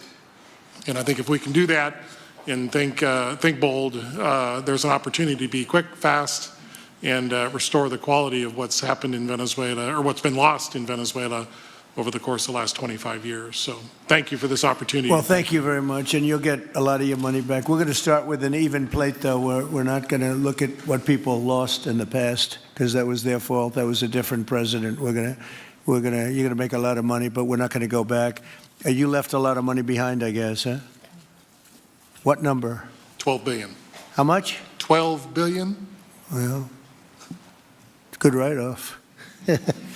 It's already been written off. It's been written. All right, thank you. You'll make it back one way or the other. You're all going to do very well. I think really very well. Marco just gave me a note. Go back to Chevron. They want to discuss something. Go ahead. I'm going back to Chevron, Mark. Thank you, Marco. Was there a question, Mr. President? Yes, go ahead, Marco. What are you saying here? Mark, if you can update us on operations in the ground and with the appropriate approvals, what you might be able to achieve in the next 12 to 18 months, give us a little view from the ground. You bet, you bet. So today, Chevron has 3,000 employees in 4 different joint ventures in Venezuela today. And over the past 5 to 7 years, they've taken production from about 40,000 barrels a day to 240,000 barrels a day, essentially getting those facilities and that equipment up to standards that would be something that people in the room would be more accustomed to. Given the work we've done with Secretary Wright and Secretary Burgum and even Secretary Bessent, I think we have a path forward here very shortly to be able to increase our liftings from those joint ventures 100%, essentially effective immediately. We are also able to increase our production within our own disciplined investment schemes by about 50% just in the next 18 to 24 months. And that's just leveraging what's on the ground. So to Secretary Rubio's comments about phase 1, this is taking the momentum of improvements we've already made there locally and building on those and creating more momentum for the people of Venezuela. Do you think you have an advantage being there? You've been there by the skin of your teeth. It's been tough for you to be there. But do you think you have an advantage over the other people in this room by the fact that you are there? Yeah, I think there are, Mr. President, I think there would be days where it didn't feel like an advantage, and there are days where it does feel like an advantage. But having people on the ground today that care desperately about the people of Venezuela and know how to operate the assets that are there is a definite advantage today. Would you say the best locations are available, or would you say the best locations are already sort of worked, even though they're in very bad shape? The best locations for finding oil, the best locations for oil. There are more opportunities than not, Mr. President. With 300 billion barrels of reserves and resources in country, there are lots of opportunities for many companies. Will you be building new, or will you be using the old infrastructure that you have? Yeah, today it's a little bit of a mix, but today it's mostly us taking the equipment of today, getting it to the standards that we are accustomed to your comments about making it how it should be today. Most of the investments that we've been making are about getting it up to our standards. Well, I think you're going to make an investment, but you're going to get your money back very quickly, and that's part of our thing. We're going to have you get your money back fast, and then you'll give a lot to Venezuela and to the United States after that. Okay, so you'll be in good shape. Could I ask Harold Hamm to say a few words? He's been a friend of mine for a long time. Very amazing man, actually, amazing energy person. Well, thank you, Mr. President. It's good to be here with so many dignified people. And this effort particularly, and thank you for your effort for what you've done here, taking this despot out of that area. And the world dealt with him way too long.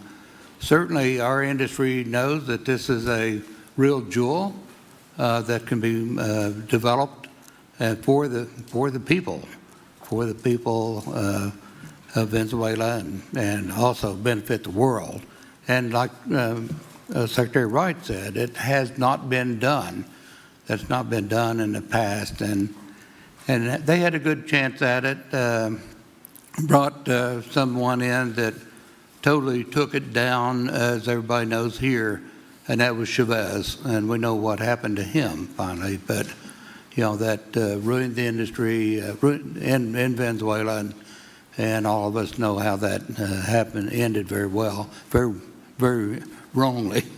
So anyway, we're glad to see what's happened here, and look forward for the opportunity for a lot of people in this room, but also for America and the country itself. Are you going to be involved in going in? Because, he's in North Dakota and he's in Oklahoma and some incredible places. It's a little bit different, but there's no doubt about you won't have to worry about the straw too much here. You can just go at it. Are you going to be one of the participants? Well, certainly, I'm an oil finder, like you said. Barry Switzer, told that story. The coach. And he's kind of exaggerated a little bit. It doesn't come out quite that easily usually. But anyway, great story. I love it. But I love Barry. Barry's the one that told me this. Yeah, he's a champion, in a lot of ways. So love that story. Certainly, it excites me as an explorationist. Everybody has that in their blood, and it is a very exciting country and a lot of reserves, and so it's got its challenges, and the industry knows how to handle that. And like Darren said, you go in with your eyes open and do the best you can with the team you got. So well, you're going to have something that they never had really here is tremendous security. You're going to be very secure, very safe, physically safe, in addition to financially safe. So it's good to see you, Harold. Thank you very much. Does anybody have anything to say before we get to the press? What does Cuba have to do to avoid the same fate as Venezuela? What does Cuba have to do? Well, Cuba's in bad shape. Cuba relied on Venezuela for oil and for money. And nobody really knows what's going to happen with Cuba. They're doing very poorly. They're really third world all the way. And we have a lot of great Cuban Americans. And I would say Marco fits very solidly into that category. And I might ask you to say a few words about, we were discussing it before, Cuba is a very different, they don't have energy, they don't have oil, but they would live off of the oil from Venezuela. And what they do have is very strong people. And very powerful people militarily, and they would protect the people running Venezuela, and they would take in a lot of money from Venezuela. Now they don't have that. They won't be taking in any money. So, Marco, what do you think? Well, the fundamental problem in Cuba is that it's run by incompetent people that don't know what an economy looks like, much less a functioning one. They've made a choice, and that is they would rather have political control over the people than they would to have an economy that functions. And they've gotten away with it for 60-something years because they've had donors, the Soviet Union, and now most recently Venezuela. But that's now gone. So the people in control in Cuba have a choice to make. They can either have a real country with a real economy where their people can prosper, or they can continue with their failing dictatorship that's going to lead to systemic and societal collapse.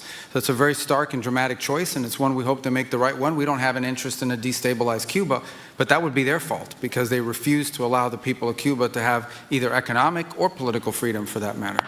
And you have a lot of people in this country that want to go back to Cuba and help Cuba. A lot of people have left, they came in penniless, they didn't have anything, and they become very rich people in our country, and they want to very much go back and help Cuba. So that's something that Cuba has that a lot of other places don't have. Peter? President Trump, thank you. I do want to ask you about Minnesota, but first, just more on topic. President Zelensky said that he was watching with the rest of the world as you made this order to go and capture Nicolas Maduro. And he said, if that's how it works with dictators, then the United States knows what to do next. Sounds like he wants you to go and capture Vladimir Putin. Would you ever order a mission to go and capture Vladimir Putin? Well, I don't think it's going to be necessary. I think we're going to have I've always had a great relationship with him. I'm very disappointed. I settled 8 wars. I thought this would be in the middle of the pack or maybe one of the easier ones. And I don't know if you know, Peter, the last month, they lost 31,000 people, many of them Russian soldiers, and the Russian economy is doing poorly. I think we're going to end up getting it settled. I wish we could have done it quicker because a lot of people are dying, and mostly soldiers. You know, they get hit in Kiev and they get hit a little bit here and there, and people are dying there too. But largely, it's the soldier population. When you have 30,000, 31,000 soldiers dying in a period of a month, 27,000 the month before, 26,000 the month before that, that's bad stuff. So, as you know, President Biden gave $350 billion to Ukraine to fight, and we would never get that back, although I did make a rare earth deal to get it back, so we will be getting it back, but shouldn't have done that. It was a bad thing to do. I will say that right now, because I was able to get NATO to up GDP from 2% to 5%, NATO's got a lot of money, and they're paying for everything. We're not losing any money. We're making a lot of money, I guess, if you think of it, because we're selling them military equipment. They're probably giving it to Ukraine, but we're selling them to NATO military equipment. We're getting full price and all of that, but that's not a big deal to me. What is a big deal is stopping a war where 30,000 people are being killed every single month. On Minnesota, the vice president yesterday suggested that Renee Good, who was killed by this ICE officer, was part of a broad left-wing network. What has your team told you about this broad left-wing network? Who is in charge of it? Who's part of it? What's it called? Well, I haven't seen the vice president's statement, but he's generally very accurate. I hate to say, look, I watched that yesterday, and there were a lot of different forms to it. But there was a woman screaming, "Shame, shame, shame, shame." She was a agitator, probably a paid agitator, but in my opinion, she was an agitator, a very high-level agitator, so professional. She wouldn't stop screaming. I said, this isn't a normal situation. This is a professional troublemaker, because you heard it and I had it. Now, I will say this. The news sort of turned her down, turned her off, because you're trying to watch. She was so loud and so crazy and just not normal. When somebody sees something like that, they don't go screaming and the same words. So I guess you could say professional, but I didn't think she did a very good job. You have agitators, and we will always be protecting ICE, and we're always going to be protecting our Border Patrol and our law enforcement. Yeah. In your conversations with these oil executives today, did you provide any security guarantees so that they can do their work safely in Venezuela? Yeah. And separately, Mr. President, they will have those guarantees, yes. And separately, Mr. President, I'm curious in terms of the future of Venezuela. Do you see Venezuela, now led by Delcy Rodriguez, as an ally of the U.S.? Is that the way that you view that country right now? Well, right now they seem to be an ally, and I think it'll continue to be an ally, and we don't want to have Russia there. We don't want to have China there. And by the way, we don't want Russia or China going to Greenland, which if we don't take Greenland, you're going to have Russia or China as your next-door neighbor. That's not going to happen.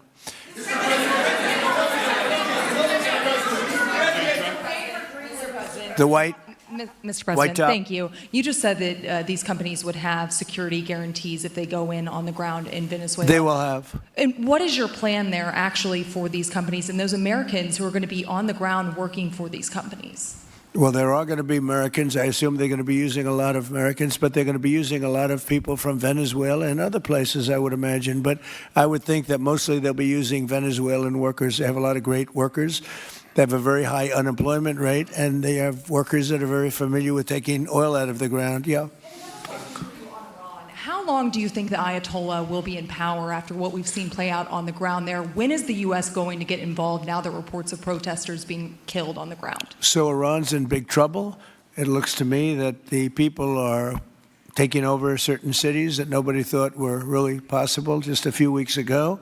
We're watching the situation very carefully. I've made the statement very strongly that if they start killing people like they have in the past, we will get involved. We'll be hitting them very hard where it hurts.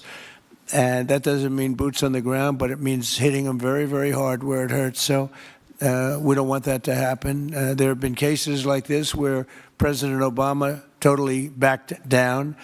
But this is something pretty incredible that's happening in Iran. It's an amazing thing to watch. They've done a bad job. They've treated their people very badly, and now they're being paid back. So let's see what happens. We're watching it. We're watching it very closely. Go ahead, please. Thank you so much, Mr. President. Yes, go ahead. Thank you so much, Mr. President. Do you have any comments in reaction to the recent attacks by the Syrian government alignment groups against US-backed Kurdish forces in Aleppo, Syria, which killed dozens of civilians and displacing many families? Does your administration bring peace between the Kurds and the Syrian government? I want to see peace. Yes, I do. The Kurds and the Syrian government, we get along with both, as you know very well. They have been natural enemies over the years, but we get along both, and we want to see Syria succeed. And so far, I think they are succeeding, but this is just breaking out, and we want to see that stopped. Go ahead, please. Colombia, Gustavo Petro, in a few weeks. Do you hope this meeting with Gustavo Petro marks a new chapter, a new beginning in the benefit of the U.S. and Colombia relations? What country? Colombia, with the president of Colombia, Gustavo Petro. I had a very good talk with him yesterday, and he's been very hostile to us and to the nation and to me, called me a dictator and lots of other things. Called Biden some terrible names, far worse than he called me. But he called yesterday through people, and he wants to meet, and that's fine with me. I've made up with people also, So we're going to have a meeting with him. We had a very good conversation. The people of Colombia are incredible people. Marco would know that better than anybody because he's married to a woman from Colombia. And I don't mean Columbia University. That would be, I'm not sure. I think I like Colombia, the country, better, if you want to know the truth. The people, hold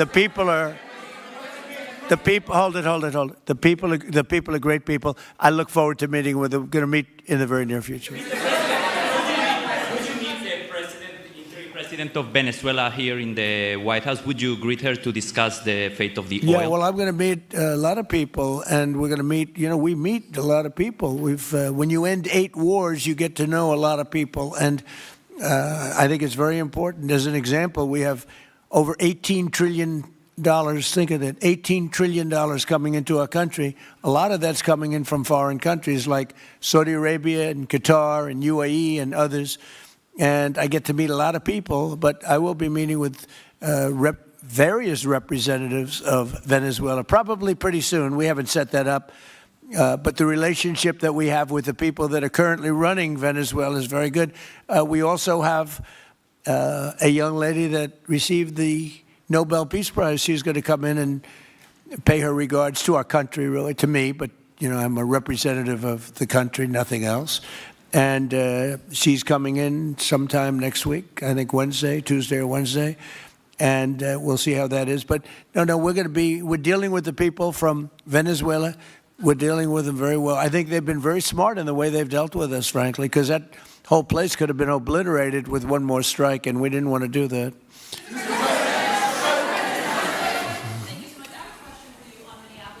Venezuela and your meeting with Machado next week, if she gives you her Nobel Peace Prize, will that change your view about her running that country?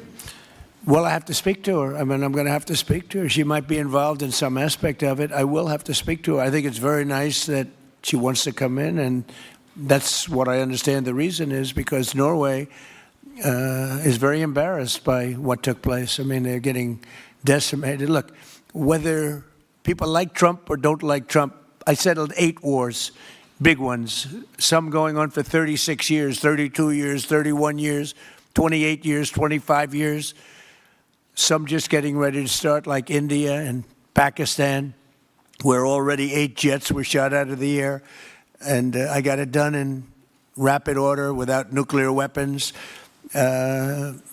I can't think of anybody in history that should get the Nobel Prize more than me, and I don't want to be bragging, but nobody else settled wars. Obama got the Nobel Prize. He had no idea why. He still has no idea. He walks around, he says, I got the Nobel Prize. Why did he get a Nobel Prize? He got it almost immediately upon attaining office, and he didn't do anything, and he was a bad president. So, you should get the Nobel Prize for every war you stopped. These were major wars. These were wars that nobody thought could be stopped. President Putin called me, and he said about 2 of the wars that he's been trying to stop them for 10 years. He wasn't able to do it. He couldn't believe it. So in theory, you should get the Nobel Prize for every war you stopped. Every one of them was major. But I don't care about that. What I care about is saving lives. I've saved tens of millions of lives. You know, the Prime Minister of Pakistan came here, and he made a very public statement. He said that President Trump saved minimum 10 million lives having to do with Pakistan and India, and that was going to be raging. So, you know, but I'm honored that she's coming here. I look forward to meeting her, yes. Go ahead. The state officials there have said that the FBI is not sharing evidence with them. Typically, they would conduct a joint investigation, as you know. Do you believe that the FBI should be sharing evidence with state officials in Minnesota? Well, normally I would, but they're crooked officials. I mean, Minneapolis and Minnesota, what a beautiful place, but it's being destroyed. It's got an incompetent governor, fool. I mean, he's a stupid person. And it looks like the number could be $19 billion stolen from a lot of people, but largely people from Somalia. They buy their vote. They vote in a group. They buy their vote. They sell more Mercedes-Benzes in that area than almost. Can you imagine you come over with no money and then shortly thereafter you're driving a Mercedes-Benz? The whole thing is ridiculous. So they're very corrupt people. It's a very corrupt state. I feel that I won Minnesota. I think I won it all 3 times. Nobody's won it since Richard Nixon won it many, many years ago. I won it all 3 times, in my opinion, and it's a corrupt state, a corrupt voting state, and the Republicans ought to get smart and demand on voter ID. They ought to demand maybe same-day voting and all of the other things that you have to have a safe election. But I won Minnesota 3 times, and I didn't get credit for it. I did so well in that state every time. The people were crying every time after. That's a crooked state. California is a crooked state. Many crooked states. We have a very, very dishonest voting system. The last time I won, 24, the one that just took place, I won because it was too big to rig. You couldn't rig it. It was too big. But I won the state of Minnesota. It's a corrupt voting system with an incompetent governor, a very incompetent governor. And by the way, he's a very corrupt governor, too. Go ahead. I have a question on Iran, but first, very quickly on Venezuela. How do you provide total security guarantees to these companies without putting U.S. boots on the ground? Well, we're going to work with the Venezuelan leaders and people, and we're going to have a very safe group, and they're going to also bring over some security with them. You know, these are not babies. These are people that drill oil in some pretty rough places. I could say a couple of those places make Venezuela look like a picnic. These people around the table, these are tough people. They go into areas that you wouldn't want to go. They go into areas that if they invited me, I'd say, no thanks, I'll see you back in Palm Beach. No, this is a tough group of people. They know how to do it. But we are, in addition to that, we'll have very good security for them. We're going to make sure there's very, very good security. And I think the people of Venezuela are going to give you very good security. You know, the people... Now, I'm not talking even leadership. The people of Venezuela are going wild over this. They named a street after President Trump. What do? You attack a country and they name a street? That's never happened before. Although I heard that's also taking place in Iran. They named a street. The protesters. I just hope, you know, just God bless them. I just hope the protesters in Iran are going to be safe because that's a very dangerous place right now. And again, I tell the Iranian leaders, you better not start shooting because we'll start shooting too. With your glasses, sir, go ahead, please. Hold it. Next to you. Yes, glasses. The gentleman with the glasses. All right, thank you, Mr. President. With those very big glasses, actually. Yeah, Ferrari, actually. Mr. President, I have 2 questions. What do you want the European Union to do in Ukraine? The European leaders seem pretty divided on Ukraine. And then if you can reiterate this straight message that you have to the Iranian leader, to Khomeini, the message that you have. You're talking about Iran? Iran, yeah. What the do first I want one is on Iran Europe. to do? I'm sorry? Where are you from? Italy. Oh, nice place. Yeah. Okay. The first question So is what on are you Europe. asking about Iran for? Well, if you can answer about Europe and what you think the Europeans should do on Ukraine, and then a message. Well, look, Europe has been doing so much for Ukraine, but it hasn't been enough. And obviously that I would say that President Putin is not afraid of Europe. He's afraid of the United States of America, as led by me. there's no fear of Europe. You know, Europe's fallen behind, and Europe, and JD said it very strongly. I don't know, he took a lot of heat, but I didn't give him any heat. Europe is a different place. Europe is changing. Europe has got to get its act together. I love Europe. I guess I came from Europe, essentially. My roots are in Europe, but Europe is a different place. They have to get their act together. Now they have a great NATO leader, and they've gone up to 5% from 2% GDP. That's a big step. But they have to be very careful with their immigration policy, and they have to be because, you know, I will just say, to be nice, that there are certain places in Europe that are very important that are no longer recognizable. I'm being very nice. I'm being very diplomatic when I say that. They are not recognizable. And they have to be careful on energy because they're putting windmills all over the place and losing a fortune. They're destroying their country. They're just destroying the beautiful landscapes, the beautiful everything. They're doing. And by the way, in case you people don't know, I'm not much of a windmill person. I can proudly say, Doug, that we have not approved one windmill since I've been in office, and we're going to keep it that way. My goal is to not let any windmill be built. They're losers. They lose money. They destroy your landscape. They kill your birds. They're all made in China. And all you have to do is, you know, just about all of the windmills are made in China, the structures. All you have to do is say to China, how many windmill areas do you have in China? So far, they're not able to find any. They use coal and they use oil and gas and some nuclear, not much, but they don't have windmills. They make them and sell them to suckers like Europe and suckers like the United States before. They are the worst form of energy, the most expensive form of energy, and in 8 years they're rotted out anyway. Go take a look at Palm Springs, California, and take a look at what that looks like. It looks like a junkyard of steel. So we don't approve, and I've told my people, we will not approve windmills. Maybe we get forced to do something because some stupid person in the Biden administration agreed to do something years ago. We will not approve any windmills in this country. On Venezuela, is it ultimately more important to you to establish stability there or democracy there?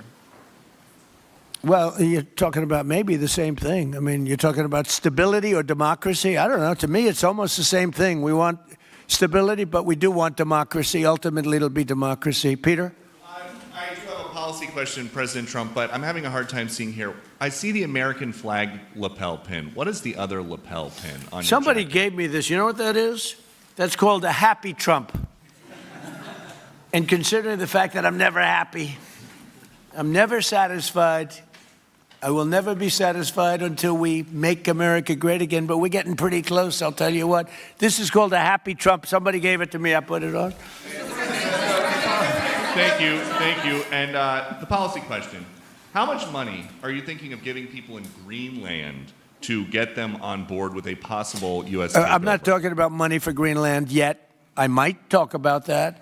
But right now, we are going to do something on Greenland, whether they like it or not, because if we don't do it, Russia or China will take over Greenland, and we're not going to have Russia or China as a neighbor. Okay?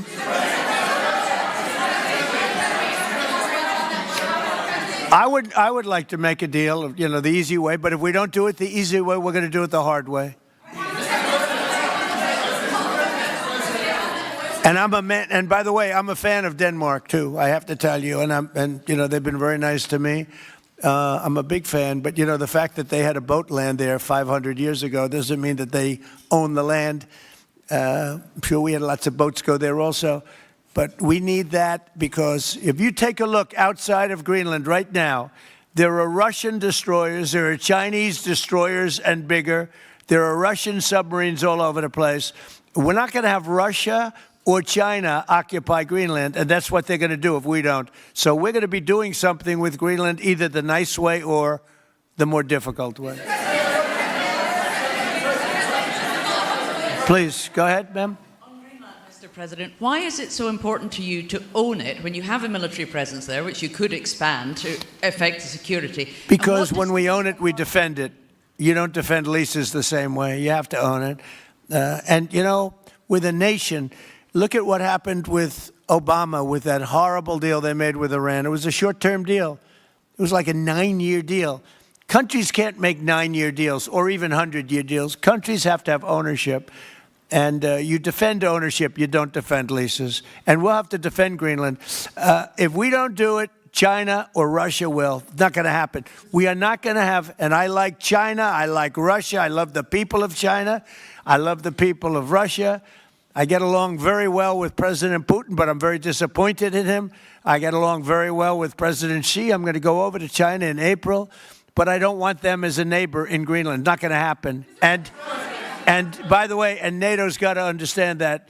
I'm all for NATO. I saved NATO. If it weren't for me, you wouldn't have a NATO right now. But we're not going to allow Russia or China to occupy Greenland, and that's what's going to happen if we don't. Go ahead. Mr. President, one, can you respond to that? And two, Yeah, it was an amazing report. The most amazing thing is government jobs are way down. And yet the unemployment or the employment numbers are very good. We've gotten rid of tremendous numbers of federal government jobs. Nobody's ever seen anything like it. And yet the employment numbers are very good. They're really getting better. But now we have all those people to work in the private sector for a lot more money. I think that's one of the very big things. The other thing is at 5.4%. And remember, this is after we had a shutdown. And that shutdown had an impact because the concept of the shutdown, even though it's before, people knew we were going to be shutting down. A lot of bad things happened. And by the way, on January 30th, you may have another shutdown. We'll see what happens. But I think the numbers, Caitlin, were really amazing. Look, to think about 5.4%, nobody thought that. They thought it was going to be 2%. And you know what it is? It's tariffs. And it's also November 5th. We had a great election. A great election. Our country was dead 1.5 years ago, and now we have the hottest country anywhere in the world. And I hope you guys were impressed. 5.4%, and we haven't even really transitioned yet. There's no reason it can't be much, much higher than that. Yeah.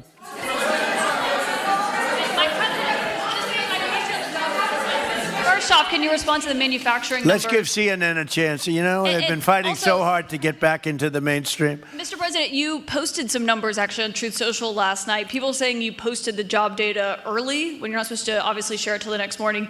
Did you do that on purpose? No, I don't know. If they posted them, I said post them whenever you get a chance. I don't know. They gave me some numbers. When people give me things, I post them. But the numbers are amazing. Yeah, please. How does the administration plan to distribute the money from the Venezuela oil sales? Is it, obviously you say it's going to go into these controlled accounts. Yeah. Would it go back to Venezuela in a Yeah. direct payment? Is it going through these goods? How do you plan to do that? Well, And we then I have want to a make second sure question. that Venezuela can survive. You know, Venezuela needs money, and we're going to make sure that they get money, and we're going to get money, and the oil companies are going to make something for the work they do, and they're going to get back their money. We're devising a formula, but it won't be so much of a formula. It's going to be what they need. We're going to take care of what they need. There'll be plenty left over. We're going to have a lot of money left over.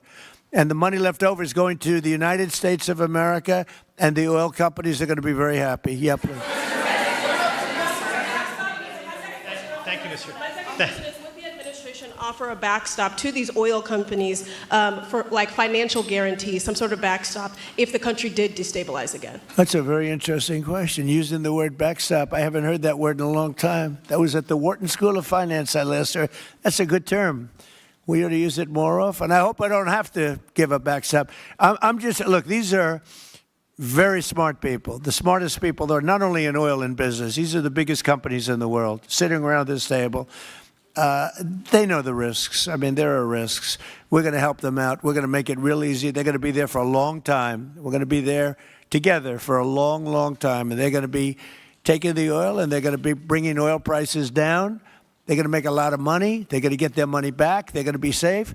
The people of Venezuela are going to be big beneficiaries, and the United States of America is going to be a big beneficiary for what we've done. And you know, one other thing I might say, it's also very big for national security because, again, just like Greenland, we can't have China or Russia occupy Greenland. We can't have China or Russia occupy Venezuela. And if we didn't do what we did, China or Russia would have been in Venezuela. I think I can, where's Mr. Chevron? So let me ask you, they would have been there if we didn't do this. Do you agree with that? They certainly have a lot of economic interests in country. There's absolutely no argument about that. They were trying to be there. I mean, you know, we had a Russia, I guess sort of I call it a semi-Russian ship yesterday that we took over, and Russia decided not to defend that ship against us. It's a big movement. The ship was loaded up with oil, and we took the oil, and it came out of that port. But Russia would be there or China would be there. And we want them to be there for a different reason. We want them, do you people agree? In particular, China, they need a lot of oil. Russia doesn't need so much, but Russia was there anyway. But I assume you agree that China would like to be doing a lot of business there by buying oil. And I want to just tell President Xi and President Putin, but more so in this case, President Xi, because they do need a lot of oil. And we are open for business in the United States, and we are open for business in Venezuela, right?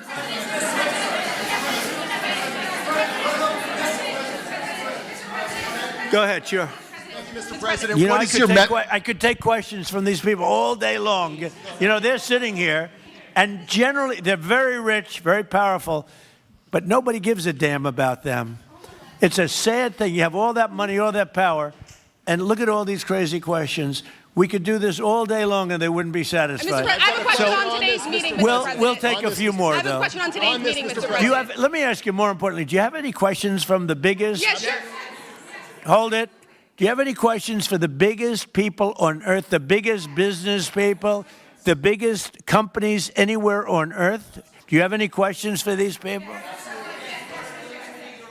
No, do you have a question for them? Go ahead, ask them a question. To rebuilding the oil infrastructure in Venezuela. And for the executives in the room, what do you need from the administration in order to invest? That's a good question. Do you want to go and answer that question? Yeah, Exxon, small company.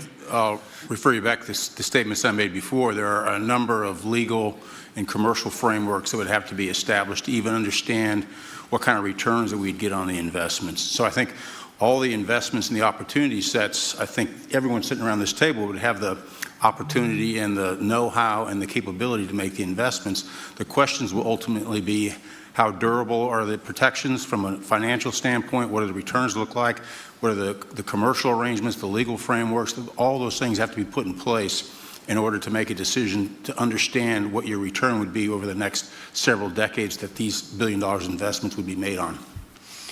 You know, could I do this? Because we have, again, the biggest people on the planet Earth around this table, biggest companies in the world. I'd like to just ask them to introduce themselves. We'll start from this end and go around to here. And if you have anything to quickly say, we could do that. But you want to just start right over here? These two guys, we'll leave them out because they're with us. Please. Thank you, President Trump. John Addison at VTOL. We're here to ensure that you are going to be able to move all of this oil all around the world at the best price possible so that the influence that you have over the Venezuelans will ensure that you get what you want. Thank you. Thank you. Good point. Thank you, Mr. President. Ryan Sheffield of Formentera. My grandfather, Hugh Sheffield, was president of ARCO, Venezuela. Right. Thank you for what you did. Do you like what we're doing? There's a lot of shale there, a lot of upside. He would be very happy looking down. He'd be very proud of you right now, right? Yes, sir. Good. Thank you. Mr. President, Luis Rodriguez. I'm probably the only Venezuelan American sitting on around this table. I want to personally thank you for the courage of your actions over the last couple of weeks. I think I speak, and I speak of Venezuela in general in saying there's optimism. You've brought optimism to the table, and if the conditions are met, the opportunity is absolutely immense. I agree with that. That's true. Thank you. Well said, too. It's immense. This is a tremendous opportunity. Thank you. Richard Holton from Trafigura. We're working with your administration, Mr. President, to bring that Venezuelan oil to the United States. Our first vessel should load in the next week. Great. Good job. Thank you. I think the reason that most of us are here and thinking about the future is because we trust you initially to set this program up that will work and guarantee that this can be done. And there's a huge investment that needs to be done. We've all agreed on that. And certainly we need time to see that through. So thank you for what you've done. Thank you very much. Thank you. Mr. President, I'm Lane Riggs, CEO of Valero Energy, and we're one of those companies that refineries in the U.S. are uniquely configured to run Venezuelan oil, and we're more than happy as this opportunity expands for us to further invest in our refineries to produce more of it. And you're very much set up for the heavy oil, right? Yes, sir. That's great. That's great. We're ready for it. Thank you, Mr. President. Thank you for having us here. Thank you. And thank you for opening the door to a better Venezuela. We are a Spanish company, but we are fully committed to invest here in the States. We have invested over the last 15 years $21 billion in the American oil and gas industry, in Pennsylvania, in the Gulf of America, in Texas, and in Alaska with the discovery of Pica that is going to have the first oil this quarter and is going to change, is going to reverse the declining history of that great state of Alaska. We are in Venezuela, Mr. President, with our partners of ENI. We produce the gas that guarantees the stability of a half of the grid power in Venezuela. So we are committed with this stability, and on top of that, we are on the ground. We have people, we have facilities, we have technical capabilities, and I take your point, Mr. President. We are ready to invest more in Venezuela. Today, we are producing 45,000 barrels a day gross of oil, and we are ready to multiply by 3 this figure in coming 2-3 years, investing hard in the country, following your recommendation, if you allow us, of course, and in the framework, commercial and legal framework that could allow this growth. So thank you, Mr. President. Thank you. Great job you've done. Thank you. Mr. President, thank you for having me. Matt Sheehy, I'm with Tallgrass Energy. We are an infrastructure business, so whether it's oil, gas, CO2, we move that around. So most of my customers are sitting around the table and happy to lend our expertise to what's going on in Venezuela to support the people. And obviously infrastructure is going to be critical to see it repaired. Thank you. Thank you. Mr. President, thank you. An honor to be here. Marianne Mannon, Marathon Petroleum.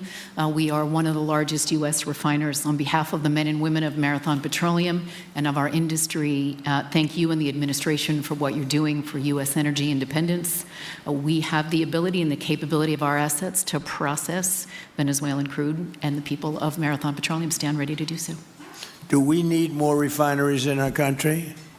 In the U.S., probably Yes. not. We have sufficient capacity. It's amazing. A lot of it was approved during my first term. We were getting you approvals that nobody could have gotten in Louisiana and other places, and they got built. Before that, it was a disaster. We didn't have the refineries. Now we do because of the first term. Please. Darren Woods, ExxonMobil. Okay, we'll go over here. Thank you, Mr. President. Jeff Hildebrand, founder and chairman of Hillcorp Energy, one of the largest private energy companies in America. Who's bigger, you or Harold? We're close. Huh? We're close. Harold. Absolutely, Mr. Ham. But thank you for your great, tremendous leadership in protecting the interests in the Western Hemisphere. The message that you have sent to China and our enemies to stay out of our backyard is absolutely fantastic. So thank you. Thank you very much. And finally, Hillcorp is fully committed and ready to go to rebuilding the infrastructure in Venezuela. You'll go there? You'll be going? Yes. Good. That's good. You'll be very happy. Thank you very much. Thank you, Mr. President. Jeff Miller, CEO of Halliburton Company. We are the largest American oilfield services company. We're the second largest in the world. Been in business over 100 years. Started operations in Venezuela in 1938. Long time in Venezuela. I personally lived there for 4 years and raised my kids there. So quite familiar with Venezuela, and just couldn't express gratitude more so for the opportunity to return to Venezuela under the stability that I know that this team and your team are able to deliver. And so When did you leave? Huh? When did you leave Venezuela? As a company, we left under the sanctions in 2019. So we intended to stay, and then when the sanctions went into place, we were required to leave. But very much interested in returning. Have 600 Venezuelans with Halliburton today, all around the world. Look forward to putting them back to work. Great job. Great Thank job. you. You'll be back. Please. Mr. President, I'm Alex Cranberg. My company, Aspect Energy, is one of the leading American international wildcatters. We've found significant fields in central and Are you south. a wildcatter? I'm a wildcatter. That's pretty cool, I'll tell you. I would have been a wildcatter too if I was in. And you've been successfully wildcatting. We've found significant fields in Central and South America, in the Middle East, and in Europe. We're a leading That's oil great. producer in Hungary. But probably the most pertinent example is what a wildcatter does is take on risk and try to reduce it, and then other people come in and put more capital in later, so we're kind of kickstarters in the oil industry. We went into Kurdistan very early on, back when people told us it wasn't safe and we shouldn't do it. We found a big field there, and it ultimately has got to be developed along with one of my colleagues here to be one of the big leading fields in Kurdistan. We think that Venezuela has a tremendous amount of opportunity. If you look at the reinvestment required, the investment required, people are talking about hundreds of billions of dollars. But if you put that in perspective, that's 1 million barrels a day for 15 years. It's $220 billion net cash flow. So what we really need to do is to be able to kickstart production and then reinvest and have the confidence to reinvest. And what you're doing by putting the United States in control of the cash flow coming out of the country, it gives companies like ours the confidence to say we can kickstart this production and then reinvest and reinvest. In Hungary, we've invested $1 billion in changing the trajectory of Hungarian oil production. And we were only able to do that not because we could write $1 billion check, we're a smaller company, but because we reinvest all the cash flow back into new production. Good. Mark Good Nelson, job. Mark Nelson with Chevron again. Thank you, Mr. President. I'm Claudio Descalzi, and ICO, Italy. We started working in Venezuela in 1980. We have a lot of oil, but now just the gas is flowing because it's not under sanction. And as my colleague from Repsol said, we cover more than about 50% of the electricity in the country. So that is essential to avoid any kind of problem, social problem. We own about 4 billion barrels of reserves, so a huge amount in the Orinoco Belt and in central Venezuela. We have now in the country 500 people, most Venezuelan, and we are ready to invest. Clearly, we are ready to invest. We thank you for the big efforts and the efficiency of your action, and we are here. And we are here to work together with the U.S. We are also a big investor in the U.S. So I know that. We thank you again, and we are there. And we are also ready to join with American companies in our assets to develop and go faster with good investors and good know-how from the U.S. company. Yeah. Thank you. You've done a great job. Thank you very much. Mr. President, Ross Perot, good to see you again. I'm chairman of Hillwood and HKN Energy, been in the energy business 45 years, and we have been working with your team quite a bit. We have been in Kurdistan now for 19 years, along with Alex, and built a very good business. But now with your team, we're looking in Syria, we're now in Libya, and so we are very excited to look at Venezuela with you and your group, and look forward to continuing to build this great industry. Thank you very much. Thank you. Mr. President, thank you for having us here today. Wael Salwan from Shell. Of course, we have a huge presence here in the U.S., in the Gulf, as well as in Pennsylvania with a petrochemical facility, which I think we had the opportunity to host you at, as well as being one of the largest LNG off-takers of American LNG. We have been in Venezuela for a very long time. We actually drilled in 1914 the first well that discovered oil in Venezuela, and on the back of which the entire energy industry was established in Venezuela. When we left in the 1970s because of nationalization, we had 1 million barrels per day of production. But we have kept boots on the ground in Venezuela all this time, and we now have a few $1 billion worth of opportunities to invest in, subject to OFAC approval. So we are ready to go and looking forward to the investments in support of the Venezuelan people. That's great. Thank you very much. Thank you, Mr. President. Ben Marshall, the America's CEO for Vitol. Alongside Trafigura, we're very thankful to have worked with the government and the Venezuelans to be able to bring the crude oil to market at a market price as quickly as we can to help stabilize the country. Thank you. Thank you. Brian Lance, ConocoPhillips. I'll defer to my colleagues. Thank you, Mr. President. Olivier Lepoche, CEO of SLB, or formerly known as Schlumberger, the largest global oilfield services. We have been in Venezuela since 1930, and we still operate. We operate today on the ground with and in support of Chevron. We have ability to scale. We have 1,100 Venezuelans in the company, 2,000 additional that are calling us to go back to country and to go back to work. We're able to mobilize in the last 18 months 2 rigs and deliver 50 wells with success. So we're here. We have knowledge of the subsurface like nobody else has. We have boots on the ground, capacity on the ground, $700 million of equipment value on the ground in Venezuela, ready to mobilize for all of our partners, customers. So we are ready to scale fast, and we really want to thank the administration, Secretary Wright, Secretary Bergen, for the effort they are supporting and giving us to be successful on behalf of the Venezuelan oil and gas industry. Thank you very much. Thank you very much. Well, check this out. They say the very best for last. And I don't have that sexy accent like this guy next to me here. Mr. President, my name's Bill Armstrong of Armstrong Oil and Gas. I'm a private independent guy. And in real estate, you were a wildcatter. So wear that motto proudly. But like you, I was my own guy. I don't have shareholders. I don't have private equity partners, but I've been drilling all over the place. In fact, I had the largest discovery in Alaska, biggest discovery in 50 years in our country. I now control 8 million acres adjacent to Venezuela, so I'm already heavily invested in the area. We share a 150-mile border with Venezuela in the countries of Aruba and Curacao, and we are ready to go to Venezuela. It is, in real estate terms, it is prime real estate, and it's kind of like West Palm about 50 years ago. Yeah.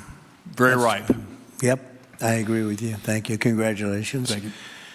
So I think what we're going to do is speak without the press to these gentlemen, see what kind of a deal we can make. We're going to get them involved. I'm going to ask Doug and Chris and some of the people that we have from the business standpoint representing our country to start talking about the confines of a deal. I have an idea what I want, what I think we should have. We have to get them to invest, and then we have to get their money back as quickly as we can, and then we can divvy it all up between Venezuela, the United States, and them. I think it's simple. I think the formula is simple. We start with a brand new plate, and it's going to be a tremendous success. I think it's going to be probably like few other things could ever be. There's so much. Venezuela's been really taken advantage of by a lot of people because they drill very little. I mean, as much as you hear they drill very, very little, very small percentage. But now that'll change, and it'll change very rapidly because these are the biggest people, and it'll change very rapidly. So if you don't mind, I'll ask the press to leave, and we will see what kind of a deal we're going to make with these geniuses, and I think you're going to come out very good. Thank you all very much. Thank you. Thank you. Thank you.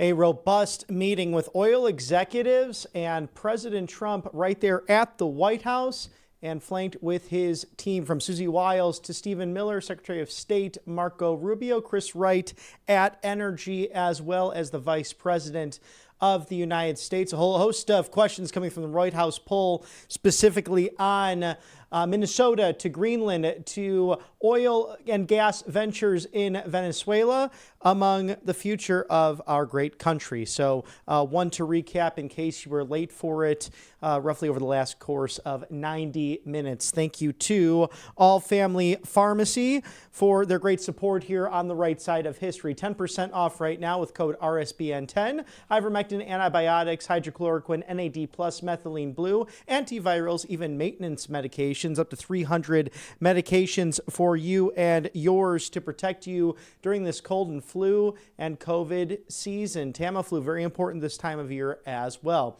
This is the pharmacy that supports medical freedom and right to try and most favored nation status, and to obtain those generic off-label medications that your pharmacy down the street may not prescribe to you. So if you have no insurance, it's no problem, no red tape, no hassle, just a certified licensed doctor on the other end right here in the United States to review your order and send it right to your door at allfamilypharmacy.com/RSBN.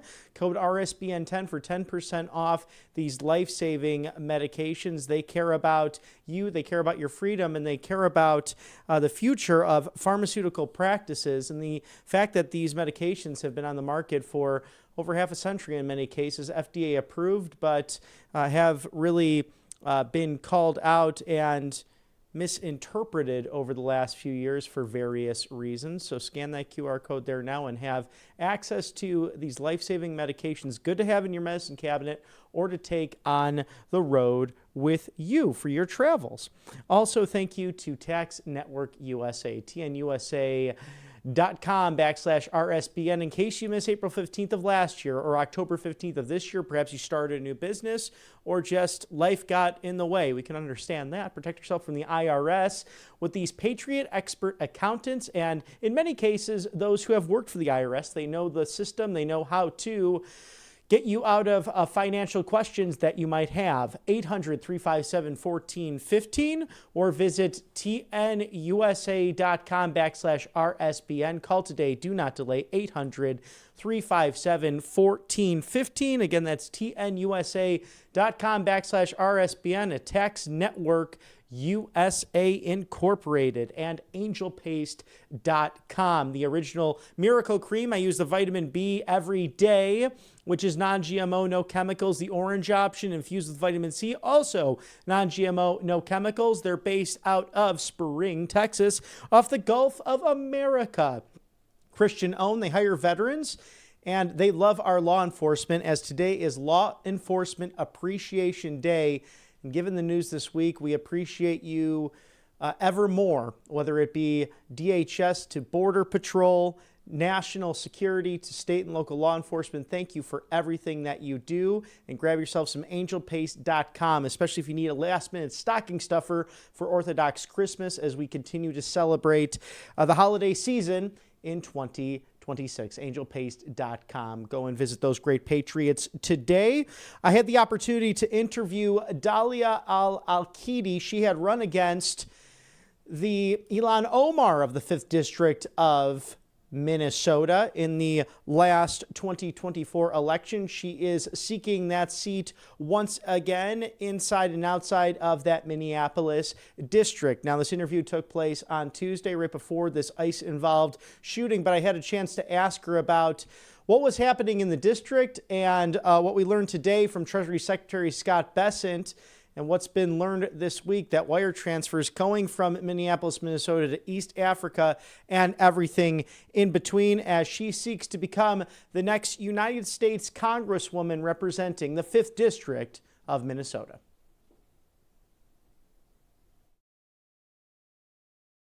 Welcome to RSBN. It's Dalia Al-Alkidi. She's running for Minnesota's 5th District, a congressional seat that has a certain someone by the name of Ilhan Omar, and it's been in the news lately. Dalia, thank you for joining us. Can you break down for us the developing news into the new year, the fact that Governor Tim Walz now not seeking a third term, but also you're returning to this 5th congressional race. Why Dalia Al-Alkidi for Congress? We've been screaming from Minnesota for years about all these fraud cases, but nobody has been listening to us. And of course, the mainstream media would never listen to us, and they would always accuse us of trying to gain political points in that. We're very glad here in Minnesota that finally everybody is looking into our state. The problem with Tim Walz, Keith Ellison, Attorney General, Ilhan Omar, our representative in the 5th District, is they knew what was going on, but they chose not to pay attention because they want people to vote for them. Just today, Tim Walz, who decided not to run again because he knew that there is no way even the Democrats, the independents, would ever vote for him again because of all these fraud cases, because it's not a political issue. This is a government issue. He failed. We have the right to know who did what, when was it done, and why nobody took action. Inaction has consequences as well. So what I'm trying to do is I'm giving every Minnesotan in the 5th District an alternative to what we've been seeing for the past few years. Ilhan Omar does not represent our district. Ilhan Omar does not represent her own party. She represented a small faction, which is the Democratic Socialist of America, just like Mamadani, just like AOC and Bernie Sanders. People deserve better. People deserve honesty. People deserve the truth. And that's what I'm trying to give to the constituents of the 5th District. And perhaps the Democrats in Minnesota should not be the Democrat Farm Labor, the DFL, as they're officially recognized as, but DSA, the Democrat Socialists of America. Is Minnesota and Minneapolis as a whole really a microcosm of what's happened nationally, from illegal migration and illegal immigration to Islamism being implemented into our schools, into our streets, into various communities in the United States, on top of, we saw Tim Walz, who oversaw the Summer of Love and all of the things that happened with COVID and the protest, really the insurrection, I would call it, especially in Minneapolis, and what followed post George Floyd, especially in regards to the people that went after our police officers. 100%. And we have so many issues, but the most important one is all these fraud cases showed us that it's not only about the issue is not only about feeding our future, or it's not only about fraud in Medicaid or autism. We even have fraud in immigration, and that's why we saw today 2,000 ICE members came to Minnesota and to the Twin Cities, St. Paul and Minneapolis. I've been working against radical Islamism and political Islamism for the past 20 years, and I've been warning, like many others, against the infiltration of the political Islamism in our system. And this is not only in the United States, it's only in Europe, in the West in general. These people know how to play the game very well. They know how to mobilize. They know how to play the system. They know how to take advantage of the Western system. Playing the victim, calling for human rights, using all these slogans to shut the conversation. So if you criticize radical or political Islamism, if you criticize any politician or a lawmaker or anybody who is a Muslim, then you're Islamophobe, that you're anti-immigrants and you're anti-Muslims, blah, blah, blah, blah, all these accusations. That's what they've been trying to do, and they succeeded. But enough is enough. I am a culturally Muslim. I'm running not because I am a Muslim. I'm not running because I'm an immigrant. I'm running because I'm an American. I came to this country in 1993, and America is my home. America gave me the wings to fly, and I want to defend it because I took my citizenship oath seriously. I pledged to defend the United States from all enemies, and Ilhan Omar and people like her should be the enemy number one, because they want to turn this great country to where they came from, and I refuse to do that. And you have covered these stories in the past, if I'm not mistaken, as a former journalist, so you know a thing or two about Middle East affairs to also what's happening here at home. Do you find that the fraud investigations will go deeper than simply sending more DHS agents into Minnesota, Maine, and some other states as well that's seen these fraud at daycare centers? Is there something that Congress can do to address all of this, or even at the state level to make sure it doesn't happen again? 100%. We need to investigate every single penny. There are reports that money were sent to Al-Shabaab movement, which is a terrorist group, and God knows to how many terrorist groups around the world. This is not only about money. This is about national security. This is about terrorism, and we need full investigation to every single penny that was sent anywhere outside the United States.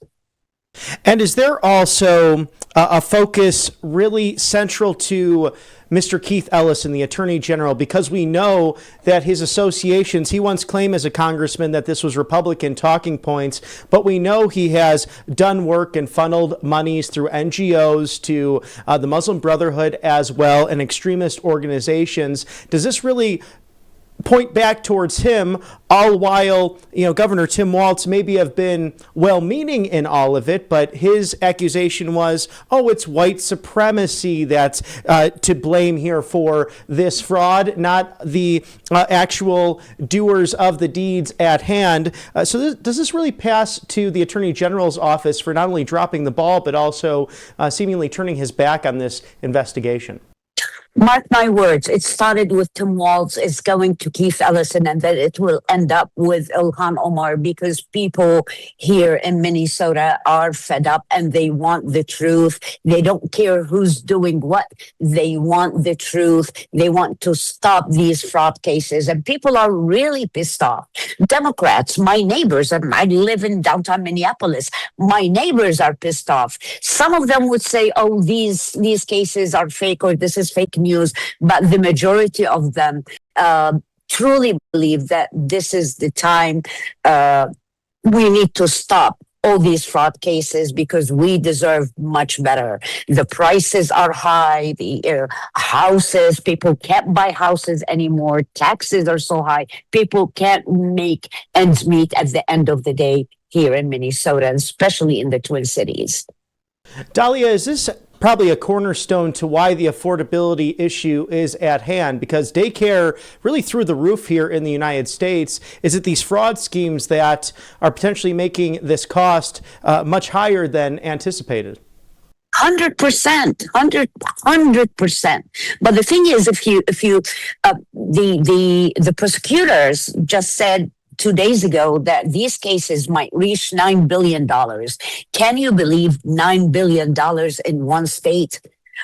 In Minnesota, there are roughly 5.7 residents. That means $1,500 to every man, woman, and child. People are not stupid. People, yes, they're politically motivated, but at the end of the day, when it comes to their pockets, when it comes to their homes, everybody wants to live a decent life. Everyone wants to raise their kids, but it's not happening here.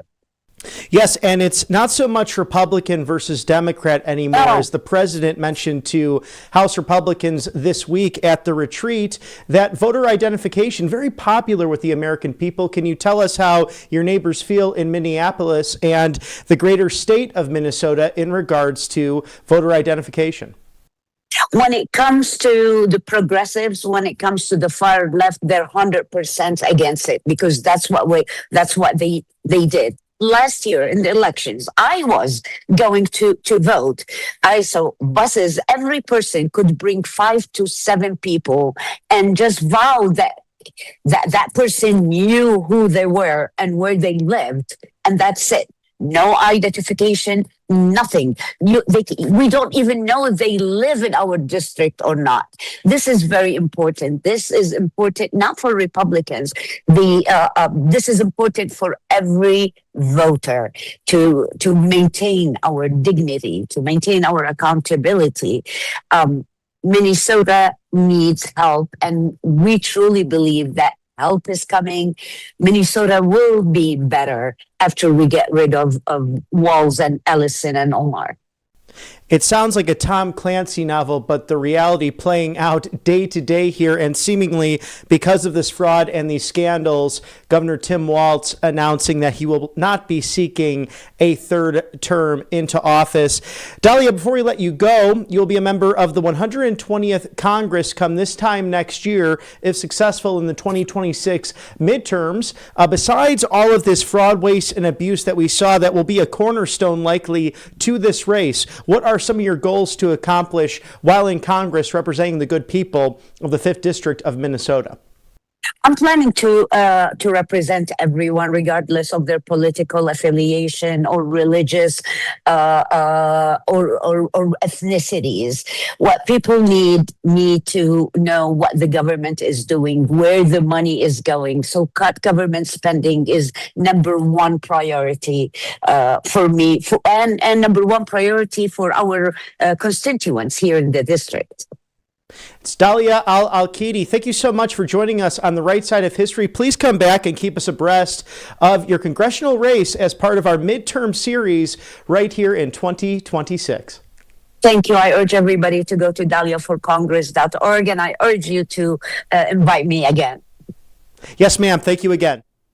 And we know from today that Secretary Bessent announcing earlier this morning that wire transfer fraud taking place that is very evident and was discovered by our federal government being wired from Minneapolis, Minnesota to East Africa. So we'll stay on these stories that I'm sure will go on for days, weeks, and even months leading into these crucial midterms, because right, left, and center, no one likes fraud. No one likes to have their hard-earned tax money stolen.